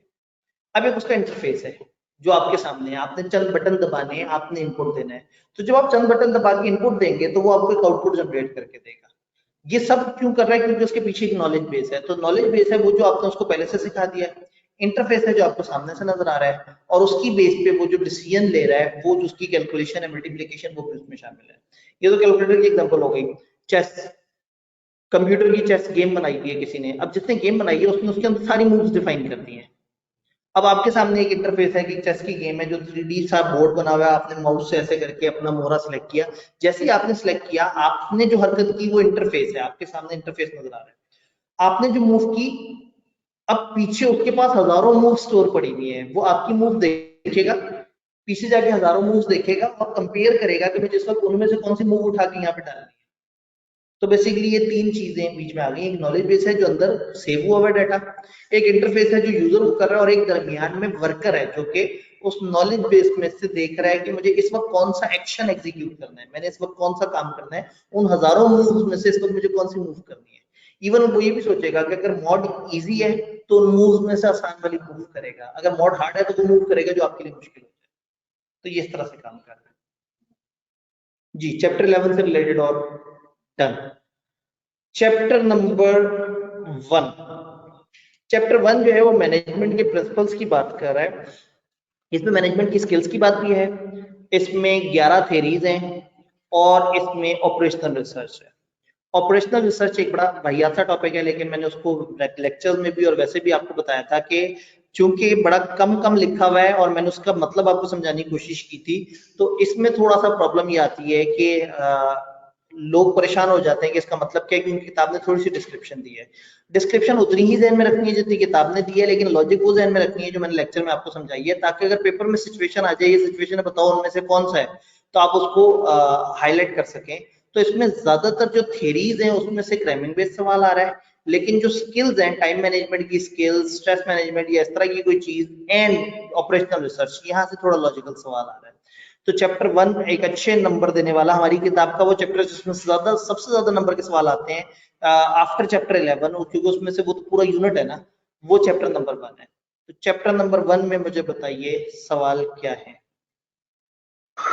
सर जो ऊची ने मतलब जापानीज, एक क्वेश्चन में देख रहा था जिसमें ये था कि वो जापानीज कंपनी के क्या क्या फीचर्स थे, तो सर वो तो मतलब हमारी बुक में 3 लिखे हुए हैं, तो मतलब आईकैप में भी सर वो 3 ही है बस। अब मैं आपको बताता हूँ, इसमें मैं थोड़ा सा हिस्ट्री में जाऊंगा। 2013 में जो हमारी किताब आई थी ना, उसमें एक पूरा टेबल दिया हुआ था। उन्होंने जापानीज कंपनी के 8-10 फीचर बताए थे, अमेरिकन कंपनी के 8-10 फीचर बताए थे, और तीसरे में उनका कंपैरिजन देके थ्योरी जी बनाई हुई थी। 2019 में जो हमारी आईकेएफ की किताब का वर्जन आया, उन्होंने क्या किया, वो टेबल उड़ा दिया और सिर्फ थ्योरी जी के फीचर बता दिए, अमेरिकन जापानीज कंपनी पे 2-3 लाइनों की डिस्कशन की। तो ऐसे में मैंने कोशिश ये की कि मैं आपको अमेरिकन और जापानीज का कॉन्सेप्ट पूरा समझा दूं। अगर खुदा ना खाता पेपर में ऐसा सवाल आ जाए कि अमेरिकन के फीचर बताओ या जापानीज के फीचर बताओ, तो आप मेरे लेक्चर की बेस पे अपने तौर पे पॉइंट्स लिख सकें। बहरहाल किताब में उतना ही है जितना मैंने नोट्स में दिया हुआ है, आपसे डिस्कस किया हुआ है। मैंने ज्यादा डिटेल से डिस्कस किया हुआ है, किताब में थोड़ा कम है। तो हमने सिर्फ थ्योरी जी के फीचर्स याद रखने हैं, अमेरिकन और जापानीज के फीचर याद रखना हमारे सिलेबस में नहीं है। पुराने सवाल में जवाब आपको इसलिए ज्यादा नजर आ रहा है कि उस वक्त किताब में वो टेबल हुआ करता था जो किताब में नहीं है, तो इस वजह से थोड़ा सा परेशानी है। जी जनाब, चैप्टर नंबर 1। सर ये जो एलिजाबेथ रोजाबेथ जो- मोस्केंटर ने मतलब ब्यूरोक्रेसी पे क्रिटिसिज्म किया है, तो सर उसके मतलब पॉइंट्स कौन कौन से हैं? मतलब एक तो 3 पॉइंट लिखे हुए हैं कि इनोवेशन, एंटरप्रेन्योरशिप और पार्टिसिपेटिव मैनेजमेंट लिखी हुई है। जी बस वही 3 पॉइंट है। असल में उससे पीछे माहौल है कि आज के दौर की नहीं सर, ब्यूरोक्रेसी उससे आगे की पूछ रहा हूँ, उससे आगे ठीक है। पूछ रहा हूँ। उससे एम्पावरमेंट आगे और फ्लैटर ऑर्गेनाइजेशन स्ट्रक्चर है। अगर आपसे कोई पूछे कि रोजाबेथ मॉस्केंटर को इदारा किस तरह का पसंद है, तो आप कहेंगे उसने फ्लैटर को पसंद किया। लेकिन उसकी जो थ्योरी के मेन पॉइंट है वो वही 3 है, आपने वो 3 याद रखने हैं, एंटरप्रेन्योरशिप, पार्टिसिपेटिव मैनेजमेंट, वो वाले 3। जी और दूसरा सर, ये मतलब तलाल भाई ने क्वेश्चन किया था ग्रुप में, पता नहीं आपने आंसर किया है कि नहीं, वो लाइसेंस से रिलेटेड था कि लाइसेंस जो होता है वो मतलब हमारे इंटरनल होता है या एक्सटर्नल भी होता है जो लिंक क्रिएट करता है? लाइसेंस, सर लाइजिन, लाइजिन ठीक है। LIAIS। जी मैंने वहां ग्रुप में भी इसको आंसर किया था। लाइजॉन नॉर्मली अंदर के लोगों को कनेक्ट कर रहा होता है, जो बंदा बाहर के लोगों के साथ बात करता है वो स्पोक्स पर्सन होता है नॉर्मली। तो लाइजॉन नॉर्मली अंदर के बंदों को कनेक्ट करता है, कभी कभी जरूरत पड़ने पे बाहर के लोगों से लाइजॉन करता है।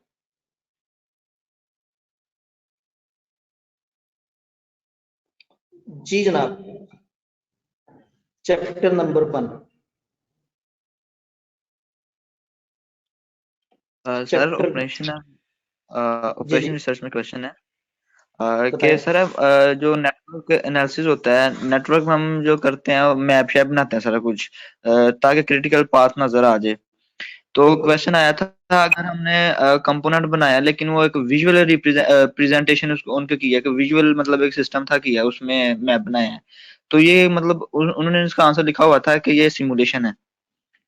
तो हालांकि उसमें मैप सारा बता रहा था, लेकिन शायद उन्होंने मॉडल का कुछ कहा था, कोई हाँ, असल में विजुअल वो रिप्रेजेंटेशन की। जी जी, असल में जैसे आप देखें तो सिमुलेशन की एग्जांपल देते हुए मैं भी आपसे कहता हूं कि आपने किसी भी सिचुएशन को सोच के और उसके मुताबिक उसका सिमुलेशन क्रिएट करनी है। तो होता ये है कि अगर आपके सामने कुछ अजम्पशंस और अजम्पशन की बेस पर आप एक मॉडल क्रिएट करें, अजम्पशन की बेस पे कोई कैलकुलेशन या कोई पिक्चर बनाए, तो वो बेसिकली सिमुलेशन बन रही होती है। ये नहीं अब अगर आपका एक सॉफ्टवेयर आपको उसको फीचर दे और वो खुद से डायग्राम बना के दे तो मैं कहूंगा ये सिमुलेशन है। हाँ, अगर हम एक प्रोजेक्ट को मुख्तलिफ इवेंट्स में तोड़ें, उस प्रोजेक्ट की टाइमलाइन बनाएं, एक इवेंट से दूसरे इवेंट तक मिनिमम मैक्सिमम टाइम कितना बनता है, और उस पूरी डायग्राम को समझ के हम क्रिटिकल पाथ तक पहुंचे, तो ये नेटवर्क एनालिसिस है। तो नेटवर्क एनालिसिस में सारे फीचर्स पूरे होने जरूरी है कि आप वो डायग्राम बना के सारे उस तक पहुंचे हो। जी हाँ सर, ये मैथमेटिकल मॉडलिंग का तो सही समझ है, मतलब किसी चीज को मैथमेटिक के रूल के मुताबिक, कंसेप्ट के मुताबिक कोई चीज एलोकेट कर देना, मतलब कोई सिंबल दे देना, कोई उसको डिफाइन कर देना। लेकिन इसका जो सिनेरियो बेस्ड क्वेश्चन आता है उसको मतलब टैकल करना काफी डिफिकल्ट हो जाता है। जी बिल्कुल, अगर पेपर में कोई सिचुएशन दी हुई और उस सिचुएशन में वो कहें कि यहाँ पे हमने इस चीज को कुछ कोडिंग दे दी है, कुछ नंबर्स एलोकेट कर दिए हैं, कुछ वो टैग्स लगा दिए हैं, कुछ खास नाम दे दिए हैं, तो ये मैथमेटिकल मॉडलिंग के अंदर आ जाएगा। अगर वो कहें हम इक्वेशंस को सॉल्व कर रहे हैं तो ये मैथमेटिकल लॉजिक में आ जाएगा। जी, चैप्टर नंबर 1। सर चैप्टर 1 में ज्यादा कौन से सवाल आ रहे हैं? OR से रिलेटेड आ रहे हैं या मतलब थ्योरीज में आ रहे हैं? देखिए, ओआर तो एक छोटा सा कॉन्सेप्ट है ना, ओआर से रिलेटेड 2-2.5 दफा ही सवाल आया है, एक दफा तो बहुत छोटा सा सवाल था। मेनली थ्योरी से रिलेटेड आ रहे हैं, लेकिन उसका ये मतलब नहीं कि आप ओआर ऑपरेशनल रिसर्च को सिरे से छोड़ दें, तो ऐसा नहीं सोचना। मतलब वो भी आ रहा है, लेकिन जाहिर है थेरीज की वर्थ इसमें जरा ज्यादा है। आप अगर देखेंगे तो आपको थेरीज के सवाल काफी ज्यादा नजर आएंगे। जी सीरत कुछ कहना चाह रही थी, बताइए। सर हमें डिसीजन मेकिंग से रिलेटेड ना एक क्वेश्चन आया था 8 मार्क्स का, मतलब डिसीजन मेकिंग के अंदर 4 रोल्स जो है ना मिट्सबर्ग की थ्योरी के मुताबिक हमें उन्होंने दिए हुए हैं, लेकिन क्वेश्चन वो 8 मार्क्स का था, तो हम उसको मतलब कैसे 8 मार्क्स का कर सकते हैं, मतलब उसका आंसर 8 मार्क्स तक।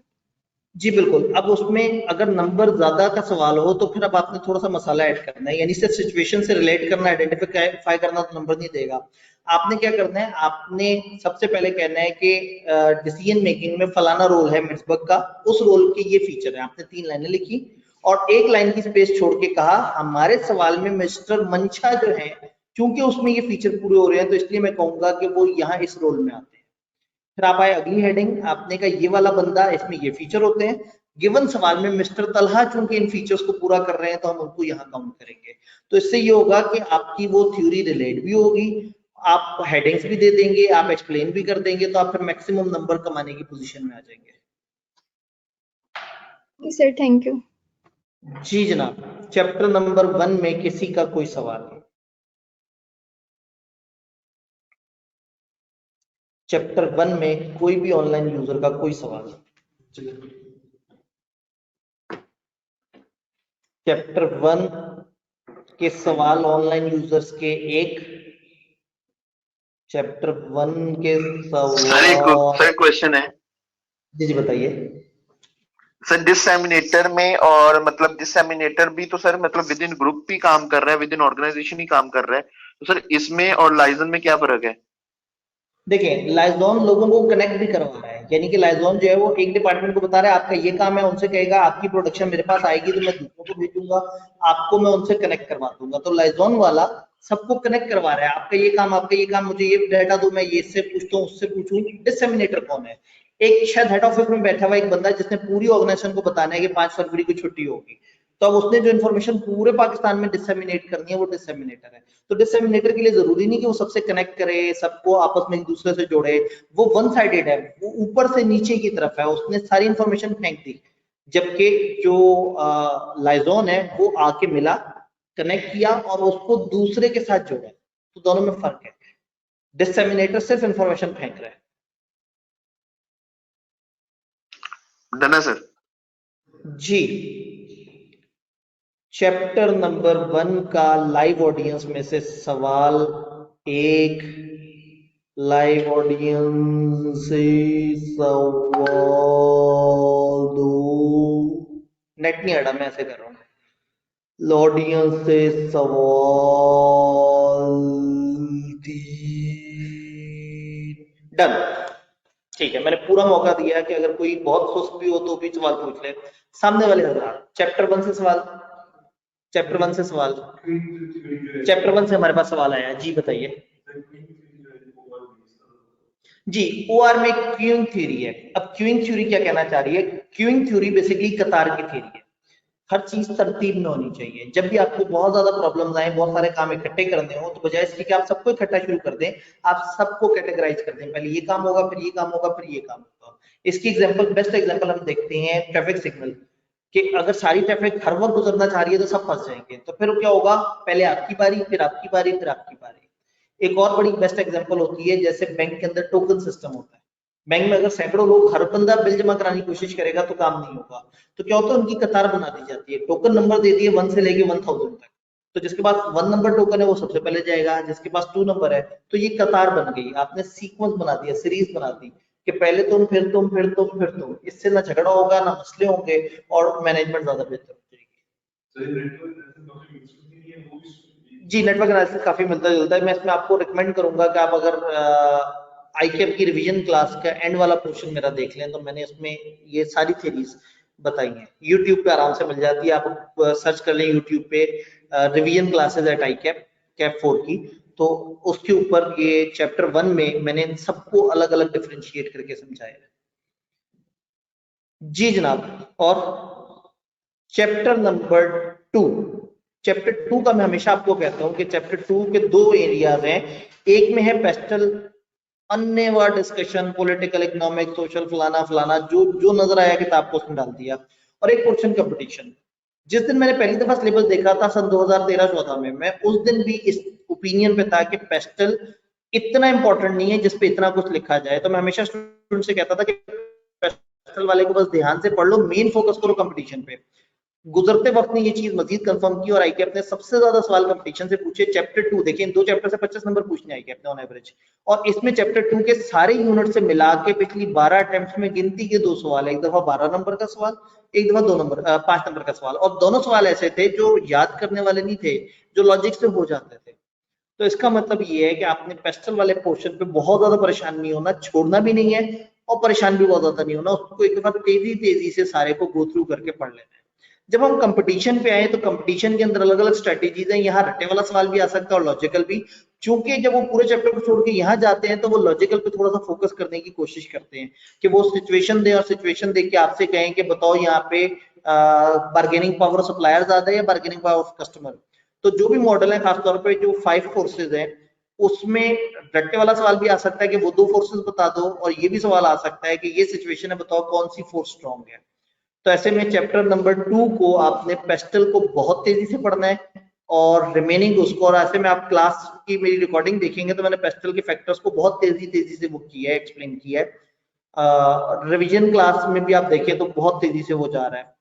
तो ऐसे में मुझे बताइए चैप्टर नंबर 2 से किसी का कोई सवाल, ऑनलाइन यूजर्स चैप्टर 2 से कोई सवाल?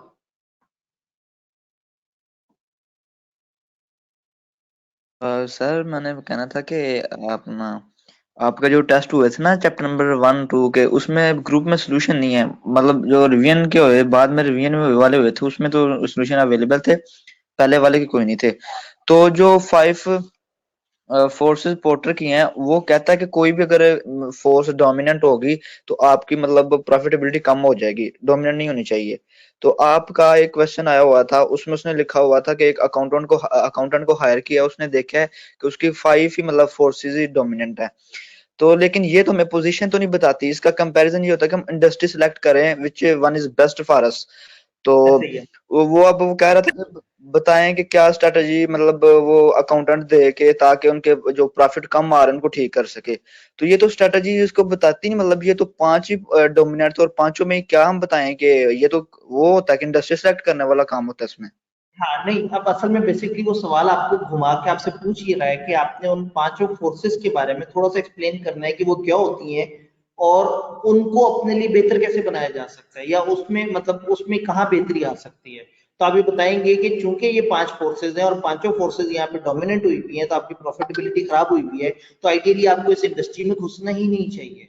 और अगर घुसना चाहते हैं तो पहले वेट कर लें कि जब कंपटीशन थोड़ा सा रिलैक्स हो जाए, या सप्लायर की बार्गेनिंग पावर थोड़ी सी कम हो जाए, या कुछ इस तरह से मामला हो जाए, तो ऐसे में मतलब आपने 5 फोर्सेस को ही एक्सप्लेन करके ये कह देना था क्योंकि 5 डोमिनेंट है तो हम सजेस्ट नहीं करेंगे कि इस बिजनेस को कंटिन्यू किया जाए। सर 5 फोर्सेस मैटर में मेरा भी एक सवाल है कि सर एक तो इंटीग्रेटेड बैकवर्ड और फॉरवर्ड क्या होता है, मतलब ये क्या टर्म्स होती हैं, और दूसरा सर स्विचिंग कॉस्ट क्या होती है, और सर मतलब इसमें मतलब वो एक बात कर रहा है कि कंसंट्रेशन ऑफ बायर, मतलब ये क्या बात है, कंसंट्रेशन उसकी मतलब तवज्जो, ये सर पॉइंट समझा दें। नहीं, वो कंसंट्रेशन, चले मैं पहले कंसंट्रेशन की बात करता हूँ। कंसंट्रेशन एक तो वो है ना तवज्जो से किसी को सुनना, एक है कंसंट्रेशन जैसे हम कहते हैं कि वो फलाना जो दवाई है वो बड़ी कंसंट्रेटेड है, बहुत ज्यादा गाढ़ी है, बहुत ज्यादा उसमें चीजें इकट्ठी हुई हुई है, तो ये वो वाली कंसंट्रेशन है। कंसंट्रेशन ऑफ बायर का मतलब है बायर्स एक जगह बहुत ज्यादा इकट्ठे हो जाना, तो ये वो कंसंट्रेशन है, ये तवज्जो वाली कंसंट्रेशन नहीं है, ये इकट्ठे होने वाली कंसंट्रेशन है, गाढ़ी चीज वाली कंसंट्रेशन। फिर इसमें एक एक करके स्विचिंग कॉस्ट की बात करते हैं। स्विचिंग कॉस्ट हमने बात की कि एक कस्टमर एक बिजनेस से दूसरे बिजनेस तक क्या आराम से स्विच हो सकता है। फॉर एग्जांपल मैंने पेप्सी पीनी है, पेप्सी अवेलेबल नहीं है, ओके इजी है, मेरे फोन से कहा भाई कोक ला दो, अब पता लग गया अगर कोक उस पूरे शहर में नहीं है और मुझे कोक के लिए दूसरे शहर जाना पड़े तो मेरी स्विचिंग कॉस्ट बढ़ गई। लेकिन अगर मेरे फॉरन से अवेलेबल है तो मेरी स्विचिंग कॉस्ट नहीं है। अब एक बंदा अपना घर एक आर्किटेक्ट से बनवा रहा है और वो आधा दरमियान में बना हुआ है, इस वक्त किसी और के पास जाना, किसी और से सर्विस लेना इतना आसान बात नहीं है, स्विचिंग कॉस्ट काफी ज्यादा है। लेकिन मैंने एक मोबाइल खरीदना है और मैं एक के बजाय किसी दूसरे जगह से ले लूं, वो इजी है। तो स्विचिंग कॉस्ट, कस्टमर किसी एक सप्लायर के बजाय दूसरे सप्लायर की तरफ जाता है तो कोई नुकसान तो नहीं। पुराने जमाने में बच्चा एक कॉलेज से पढ़ते हुए अगर दूसरे कॉलेज जाना चाहता था तो पहले अपने कॉलेज से एनओसी लेना पड़ता था, अपने कॉलेज के पेपर पास करने पड़ते थे, और अगर ये मना कर दें दूसरे कॉलेज को तो आप दूसरे कॉलेज नहीं जा सकते थे। तो पिछले दौर में स्विचिंग कॉस्ट ज्यादा थी। अब स्विचिंग कॉस्ट आसान है कि जब मर्जी एक कॉलेज से एक सब्जेक्ट पढ़ा, दूसरे से दूसरा पढ़ा, तीसरा ऑनलाइन से पढ़ लिया, चौथा जो है रिकॉर्डेड पढ़ लिया, वो बस अपनी जिंदगी आसान की। तो ये स्विचिंग कॉस्ट है। अब हम बात करते हैं उन वर्ड्स की। अहमद भाई ने भी सवाल ये पूछा था, इंटीग्रेटिंग फॉरवर्ड और बैकवर्ड इंटीग्रेशन, इसका क्या मतलब है? अब होता क्या है, कई दफा बिजनेस अपने से आगे वालों के साथ इंटीग्रेट कर लेता है, कई दफा अपने से पीछे वालों से इंटीग्रेट कर लेता है। मैं इसकी मिसाल दूंगा।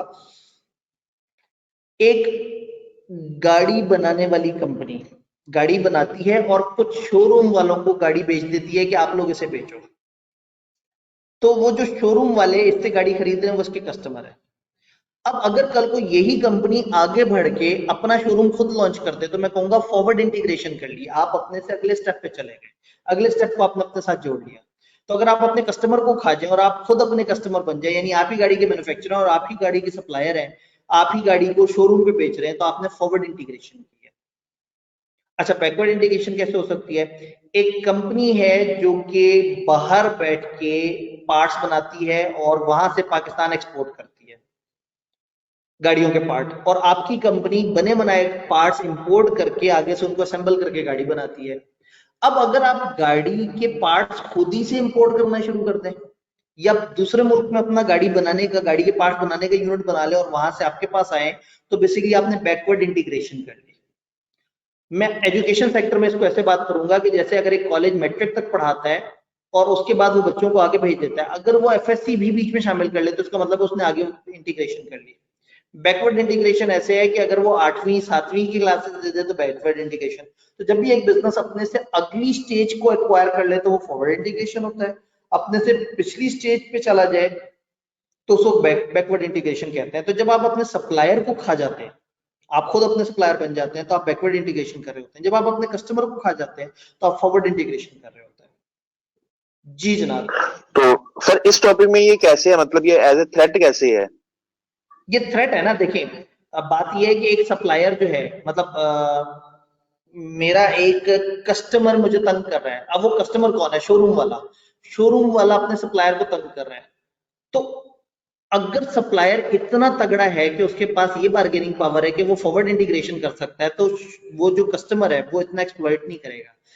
यानी कि वो जो गाड़ी बनाने वाली कंपनी है, उसको अगर शोरूम वाला बार बार कह रहा है ये ऐसे करो ये ऐसे करो, तो क्या इस गाड़ी वाले के पास पावर है? अगर इनके पास पावर है, अब मैं उस शोरूम के हिसाब से सोचूंगा। मैं शोरूम हूँ और सामने कंपनी है जिनसे मैं बनी बनाई गाड़ी लेता हूँ और बेचता हूँ। अगर मुझे ये खौफ हो कि वो खुद अपना सेलिंग पॉइंट बना लेंगे, तो इसका मतलब है कि बार्गेनिंग पावर मेरे सप्लायर के पास है। तो सप्लायर तब ज्यादा पोजीशन में आ जाता है जब वो ये डरा दे कि मैं आगे आके तुम्हें भी खा जाऊंगा। तो ऐसे में अगर मुझे डर लगे कि वो तो मेरा कंपेटिटर बन जाएगा, तो इसका मतलब ये है कि उसके पास बार्गेनिंग पावर है और मुझे डर के चलना चाहिए, एहतियात से डील करनी चाहिए उसके साथ। Thank you sir. और सर न्यू सब्स्टिट्यूट, इसका भी थ्रेट बता दें। जी, सब्स्टिट्यूट का थ्रेट देखें, आप अगर एक बिजनेस में और आपको पता है कि कभी भी हमारे प्रोडक्ट का कोई अल्टरनेट आ जाएगा, तो वो बिजनेस कभी भी अच्छा नहीं है। भाई जैसे मैं कहता हूँ कि सीए के अंदर हमें पता है कि इतनी जल्दी कोई फौरन से सब्स्टिट्यूट नहीं आना, तो इसलिए यहाँ पे लोग इजी हैं, कॉलेजेस को इन्वेस्ट कर रहे हैं और ज्यादा से ज्यादा कमाने के बारे में सोच रहे हैं। लेकिन अगर मैं मोबाइल बनाने वाली कंपनी बनाने का सोच रहा हूँ, तो मुझे पता है कि उसके इतने सारे सब्स्टिट्यूट हैं, इतनी सारी और प्रोडक्ट्स हैं जो उसकी मुतबादिल के तौर पे आ सकती हैं। तो होता ही है कि जब आपको ये खौफ हो कि मेरा सब्स्टिट्यूट आ जाएगा, जल्दी आ जाएगा, तो वो बिजनेस अच्छा नहीं होता। जैसे मैंने आईकैप में भी एग्जांपल दी कि अगर आप कार्बोनेटेड ड्रिंक्स बेच रहे हैं, तो आपको पता है कि आपका सब्स्टिट्यूट भी है। आपको पता है आपका सब्स्टिट्यूट जूस की बोतल है, आपका सब्स्टिट्यूट सादा पानी है, आपका सब्स्टिट्यूट एनर्जी ड्रिंक्स है। तो ऐसे में जिस बिजनेस में सब्स्टिट्यूट ज्यादा है, तो वो बिजनेस ज्यादा वायबल नहीं है। लेकिन अगर किसी बिजनेस में सब्स्टिट्यूट के आने के चांस कम है, वो बिजनेस ज्यादा स्ट्रॉन्ग है, ज्यादा देर तक सर्वाइव करेगा। सर इधर जो क्वेश्चन मतलब बुक में लिखा हुआ है वो ये लिखा हुआ है, can you find new market for our product. मतलब कि ये तो मार्केट को नया सब्स्टिट्यूट कर रहा है, मतलब नई मार्केट ढूंढ रही है। तो ये तो सर अगर इसका जवाब यस होता है तो मतलब बेहतर नहीं है, ये थ्रेट तो नहीं हुआ फिर तो? अगेन देखें, बात ये कि ये थ्रेट है और मैं थ्रेट को मिनिमम कैसे कर सकता हूँ? वो मिनिमम ऐसे कर सकता हूँ कि अगर मैं पेप्सी बना रहा हूँ और मुझे पता है कि पेप्सी का सब्स्टिट्यूट जूस भी है, तो व्हाई नॉट मैं अपना जूस भी लॉन्च करता हूँ। जैसे पेप्सी कोक वालों ने बहुत सारे जूस अपने लॉन्च किए, पानी की बोतलें अपनी लॉन्च की, अपने सब्स्टिट्यूट खुद बना के दे दिए कि इससे पहले कि कोई दुश्मन मुझे कम्पीट करे, मैं ही अपना सब्स्टिट्यूट पैदा कर लूं, ताकि लोग घूम फिर के मेरे पास ही आए। तो अगर आपके पास थ्रेट ऑफ सब्स्टिट्यूट है तो आप उसको मिटिगेट कर सकते हैं bye entering in that specific market. वहां जाके आप वहां पे डील कर सकते हैं। जी जनाब। चैप्टर नंबर 2 में सवाल।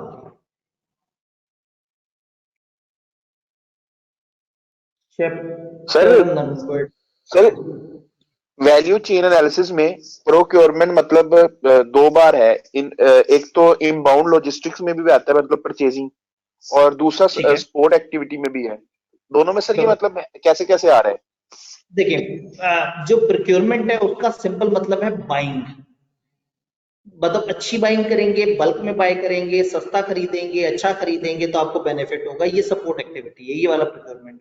वो जो इनबाउंड लॉजिस्टिक्स है वो सामान का आपके इदारे तक पहुंच है, कि वहां से जो सामान आपके इदारे तक पहुंचा वो सही पहुंचा, उसकी क्वालिटी ऑफ डिलीवरी सही थी, उसकी क्वालिटी ऑफ असेंबली सही थी, वो आपकी लोकेशन तक सही बेहतर तरीके से पहुंच पा रहा है या नहीं, तो इसको हम कहेंगे कि ये इनबाउंड लॉजिस्टिक्स हमारे बेहतर हैं।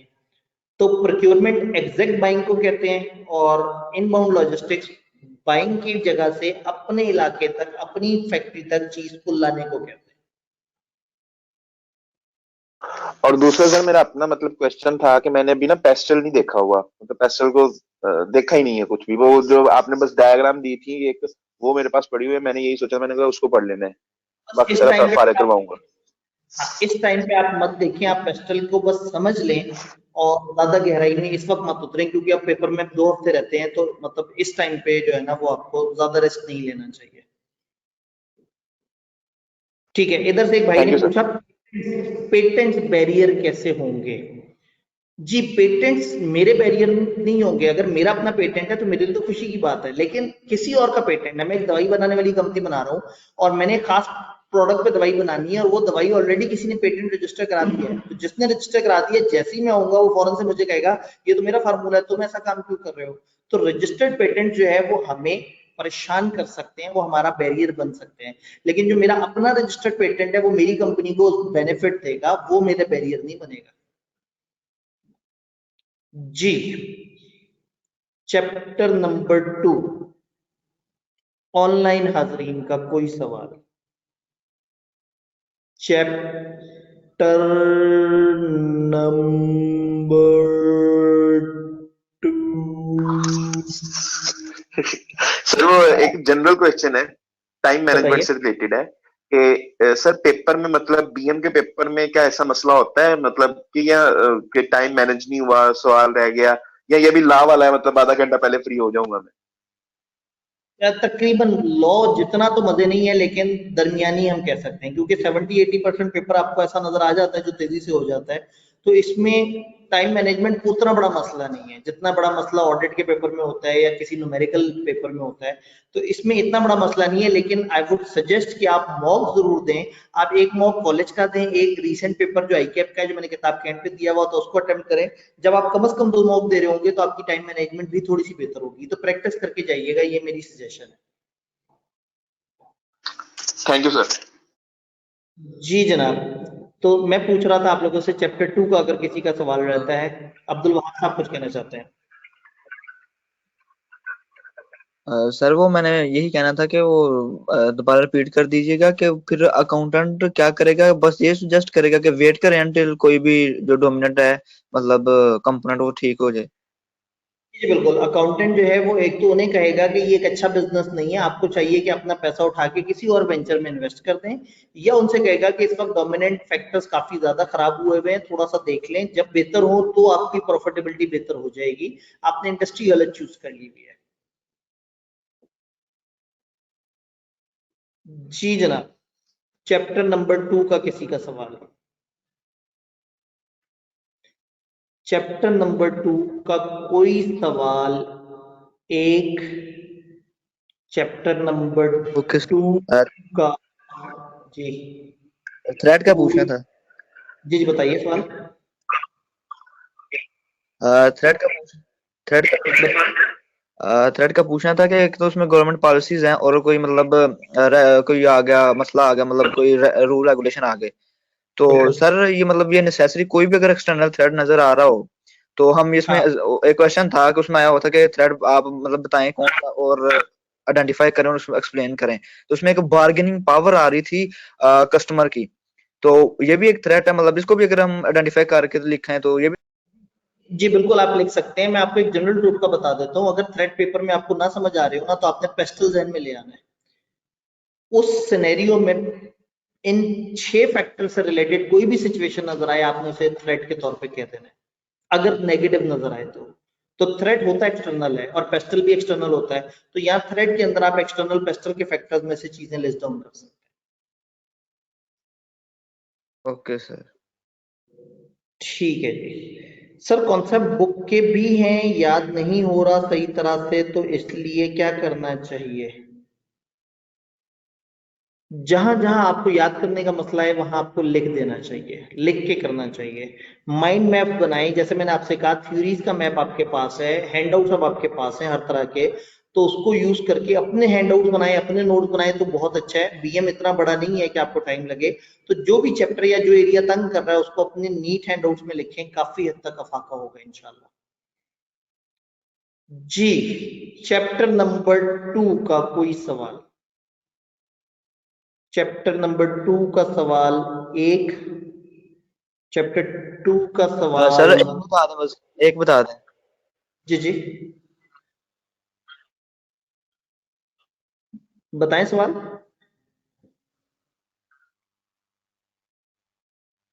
अब्दुल वहाब भाई आप सवाल पूछ रहे थे। अ,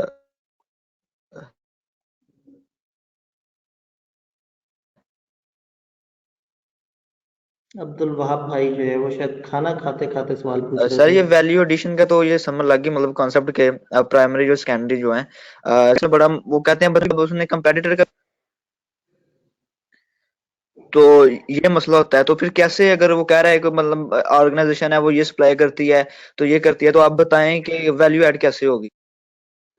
जी तो अब आपने जब भी वैल्यू ऐड की बात करनी है ना, तो आपने कहना है कि हमें वैल्यू ऐड करने के लिए समझना ही होगा कि वैल्यू के कुछ प्राइमरी फैक्टर्स हैं, कुछ सेकेंडरी फैक्टर्स हैं। तो हमें ये प्राइमरी फैक्टर होते हैं ये 5, सेकेंडरी फैक्टर होते हैं ये 4, तो हमें और उनकी एक एक लाइन लिख दी और नीचे कह दिया जाए कि जब भी हमने अपना बिजनेस को इंप्रूव करना है तो हमने देखना है हम इन प्राइमरी या सेकेंडरी में कहाँ इंप्रूव कर सकते हैं। पहली कोशिश होनी चाहिए हम अपने प्राइमरी को बेहतर कर लें, जब वो बेहतर हो जाए तो फिर सेकंड कोशिश हमारी होनी चाहिए कि हम अपने सेकेंडरी को इंप्रूव कर लें।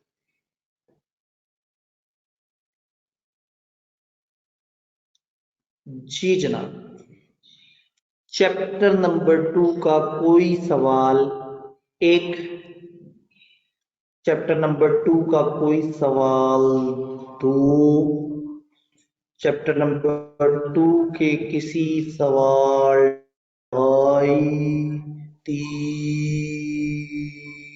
डन। ठीक है, सामने ऑनलाइन वालों के सवाल खत्म, सामने वाले हजरात चैप्टर 2। 5 फोर्सेस में राइवलरी के ऊपर रोशनी डालने का कहा गया है। 5 फोर्सेस मॉडल में राइवलरी का मतलब है कंपटीशन। जहां कंपटीशन ज्यादा होगा वो इंडस्ट्री अच्छी नहीं है, क्योंकि उधर मैं जितना भी कोशिश करूंगा मुझे थोड़ा सा शेयर मिलेगा, और जहां कंपटीशन कम है वहां मेरे पास ज्यादा मार्जिन है ग्रो करने का।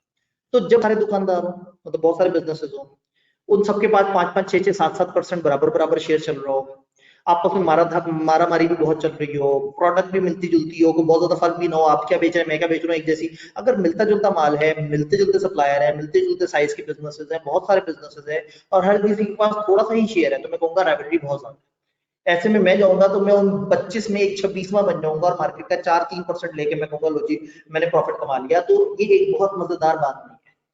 लेकिन मैंने इसलिए एग्जांपल दी थी, जैसे बेवरेजेस में 2 या 3 राइवल और पंखा बनाने वाली कंपनी 20 तरह की, तो पंखा बनाने वाली तरह की कंपनी मैं बनाऊंगा तो मजेदार नहीं है, लेकिन मैं बेवरेजेस वाली बनाऊंगा तो मजेदार है। लेकिन अब इंपॉर्टेंट ये है कि पैसे कितने लगते हैं, तो मल्टीपल फैक्टर्स हैं। तो राइवलरी ज्यादा तब होती है जब ज्यादा कंपेटिटर्स हो और एक दूसरे के तकरीबन टक्कर के हो, तो राइवलरी ज्यादा।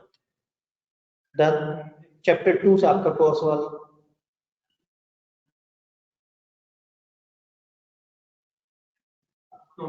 चैप्टर 2 सपोर्ट एक्टिविटी में प्रोक्योरमेंट परचेजिंग के प्रोसेस को कहते हैं। अभी थोड़ी देर पहले यही बात हुई थी, यहाँ से भी सवाल आया था कि इनबाउंड लॉजिस्टिक्स और प्रोक्योरमेंट। इनबाउंड लॉजिस्टिक्स चीज को वहां से आपके इदारे तक लाने का प्रोसेस। फॉर एग्जांपल मैंने एक टेबल बनानी है लकड़ी की, लकड़ी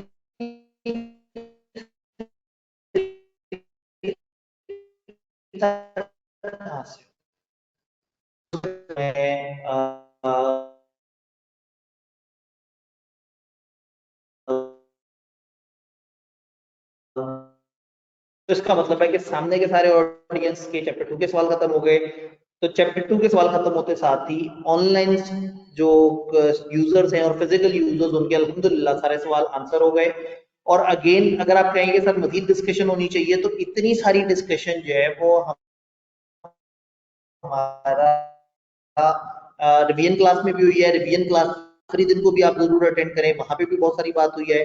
वैसे भी जनरल बात हुई है कि क्या टैक्टिक्स हैं, पेपर को किस तरह से देखना है। अब आप लोगों ने हर चैप्टर के 3 सवाल लाजमी लिख के करने हैं, ये स्ट्रॉन्ग सजेशन है।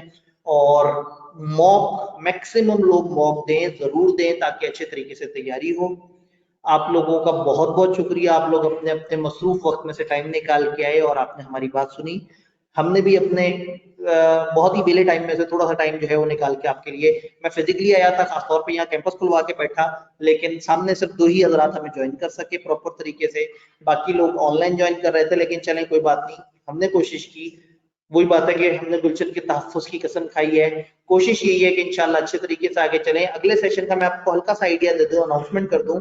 मैं चूंकि बहुत सारी इस वक्त प्री एनरोलमेंट चल रही है और बच्चों को कंफ्यूजन हो रही है, मैं फिजिकली शेरशाह कैंपस में मेरी क्लासेस हो रही होंगी 11:30 से ऑनवर्ड, सिंह हुई भी वहां की अकाउंटिंग की क्लासेस के साथ। चूंकि वो दोनों कैंपस में भाग दौड़ करके और फिर दोनों कैंपसेस को साथ साथ सर्व नहीं कर पा रहे होते थे, तो ऐसे में अब सिर्फ शेरशाह कैंपस में मैं फिजिकली क्लासें पढ़ा रहूंगा अपने तीनों सब्जेक्ट की, law, BM, audit. Online class मेरी जिस तरह से इस पैटर्न पे जिस तरह चली है, अबू बकर कैंपस के स्टूडेंट्स या कोई भी किसी भी शहर में बैठा हुआ स्टूडेंट अगर लेना चाह रहा है तो स्कैन्स के पोर्टल से वो ऑनलाइन उस तरह से चल रही होगी। तो मेरी ऑनलाइन क्लासेस भी अवेलेबल होंगी, फिजिकल भी अवेलेबल होंगी। फिजिकल जो है वो उसके लिए शेरशाह कैंपस अवेलेबल होगी, वो मेल ओनली कैंपस है, फीमेल्स वहां नहीं जा सकेंगी, बट फीमेल्स के लिए हम लोगों ने ऑनलाइन क्लासेस का सेटअप किया है। तो मैं जिस तरह से इस दफा ऑनलाइन क्लासेस थी, इसी तरह से मेरी आगे ऑनलाइन क्लासेस डेवलप हुई भी, एडिट हुए हुए लेक्चर्स आपको मिलेंगे। फर्क ये है कि मैं अबू बकर कैंपस में हफ्ते में एक दिन वो जो हमारा डिस्कशन वॉइस वो होती थी सवाल जवाब की, मैं फिजिकली अबू बकर कैंपस आया करूंगा इंशाल्लाह। और एक दिन हम यहाँ पे जितने भी हमारे मसले हैं उनको डिस्कस किया करेंगे। तो आप अपने टीचर को जब फिजिकली देख लेंगे तो आपको जरा थोड़ा सा हौसला ज्यादा हो जाएगा। तो वो जो लाइव सेशन है वो फिजिकल हुआ करेगा अबू बकर कैंपस में। अदरवाइज 5 डेज अ वीक वहां पे जो क्लासेस होंगी वो रिकॉर्डेड पैटर्न पे चलेंगी अबू बकर में। शेरशाह कैंपस में सारी क्लासेस फिजिकल होंगी, क्योंकि वहां बड़े कमरे हैं, एसओपीस के साथ। अबू बकर कैंपस में कम बच्चे आते हैं, शेरशाह में ज्यादा आते हैं। और कॉलेज वही बात है, गेम थ्योरी है, कॉलेज ने हिसाब लगाया है कि उन्हें ज्यादा फायदा कहाँ है, तो उन्हें ज्यादा फायदा वहां है जहां ज्यादा बच्चों को पढ़ाया जा सके। तो फिजिकल शेरशाह में और रिकॉर्डेड अबू बकर में, विद फिजिकल 1 डे जो सवाल जवाब वाला है उसमें मैं फिजिकली आया करूंगा इंशाल्लाह ताला। आप लोग अपना ख्याल रखिएगा, दवाइयां वक्त लेते रहिएगा। सर एक क्वेश्चन है, सर एक क्वेश्चन है। अब बहुत देर हो नहीं सर, नहीं सर दवाइयों वाला है, सर दवाइयों वाला सीन पूछना है, सर दवाइयों वाला सीन पूछना है। ये सर क्या है मतलब डायलॉग, सर ये दवाइयों वाला क्या सीन है, मतलब दवाइयां टाइम पे लेते रहिएगा, मतलब 10-12 सेशन हो गए हमारे। हाँ, इसके पीछे कॉन्सेप्ट है, पुराने जमाने में ना जब लोग काम के लिए जाते थे दूसरी जगह, आज के जमाने में तो फास्ट कार्ड है, फौरन से गए काम करके वापस आ गए। और आज के दौर में लोग अपनी शहर में काम करते हैं। पुराने जमाने में जब किसी के घर से कोई बंदा जा रहा होता था दूसरे शहर, तो दूसरे शहर जब वो जा रहा होता था तो उसको जाते हुए कुछ नसीहतें की जाती थी कि आपने खिड़की से हाथ बाहर नहीं निकालना, दवाइयां वक्त पे लेते रहना है, पहुंचते ही खत लिखना है, किसी अजनबी मुसाफिर से दोस्ती नहीं करनी। तो मैं उसमें से सारी बातें करूंगा तो आपको समझ नहीं आएंगी, आप आज के दौर के तेज लोग हैं। तो पुराने जमाने में ये नसीहतें जाने वाले को की जाती थी जो जा रहा होता था, कि दवाइयां वक्त पे लेते रहना, खत लिखते रहना। खत लिखने वाले आप लोग हैं नहीं, और खिड़की से हाथ बाहर निकालने वाली बात आपको बिल्कुल भी नहीं समझ आनी। तो दवाइयां इज द थिंग जो मैं बीच में ले आता हूँ। और अब तो मैं खुद भी दवाइयां साथ साथ खा रहा हूँ। तो अपना ख्याल रखिएगा, दवाइयां वक्त पे लेते रहिएगा, इंशाल्लाह ताला किसी और जगह आपसे दोबारा मुलाकात होती है। अल्लाह करे क्लासेस में आपसे बीएम में दोबारा मुलाकात ना हो, अल्लाह करे आप बीएम फाइनल की बीएम में मुलाकात हो तो हो, कैफ के बीएम में आपसे इंशाल्लाह दोबारा मुलाकात ना हो। तो अपने होस्ट को इजाजत दीजिएगा दुआओं के साथ, दुआओं का तलबगार, तालिब दुआ। अल्लाह हाफिज।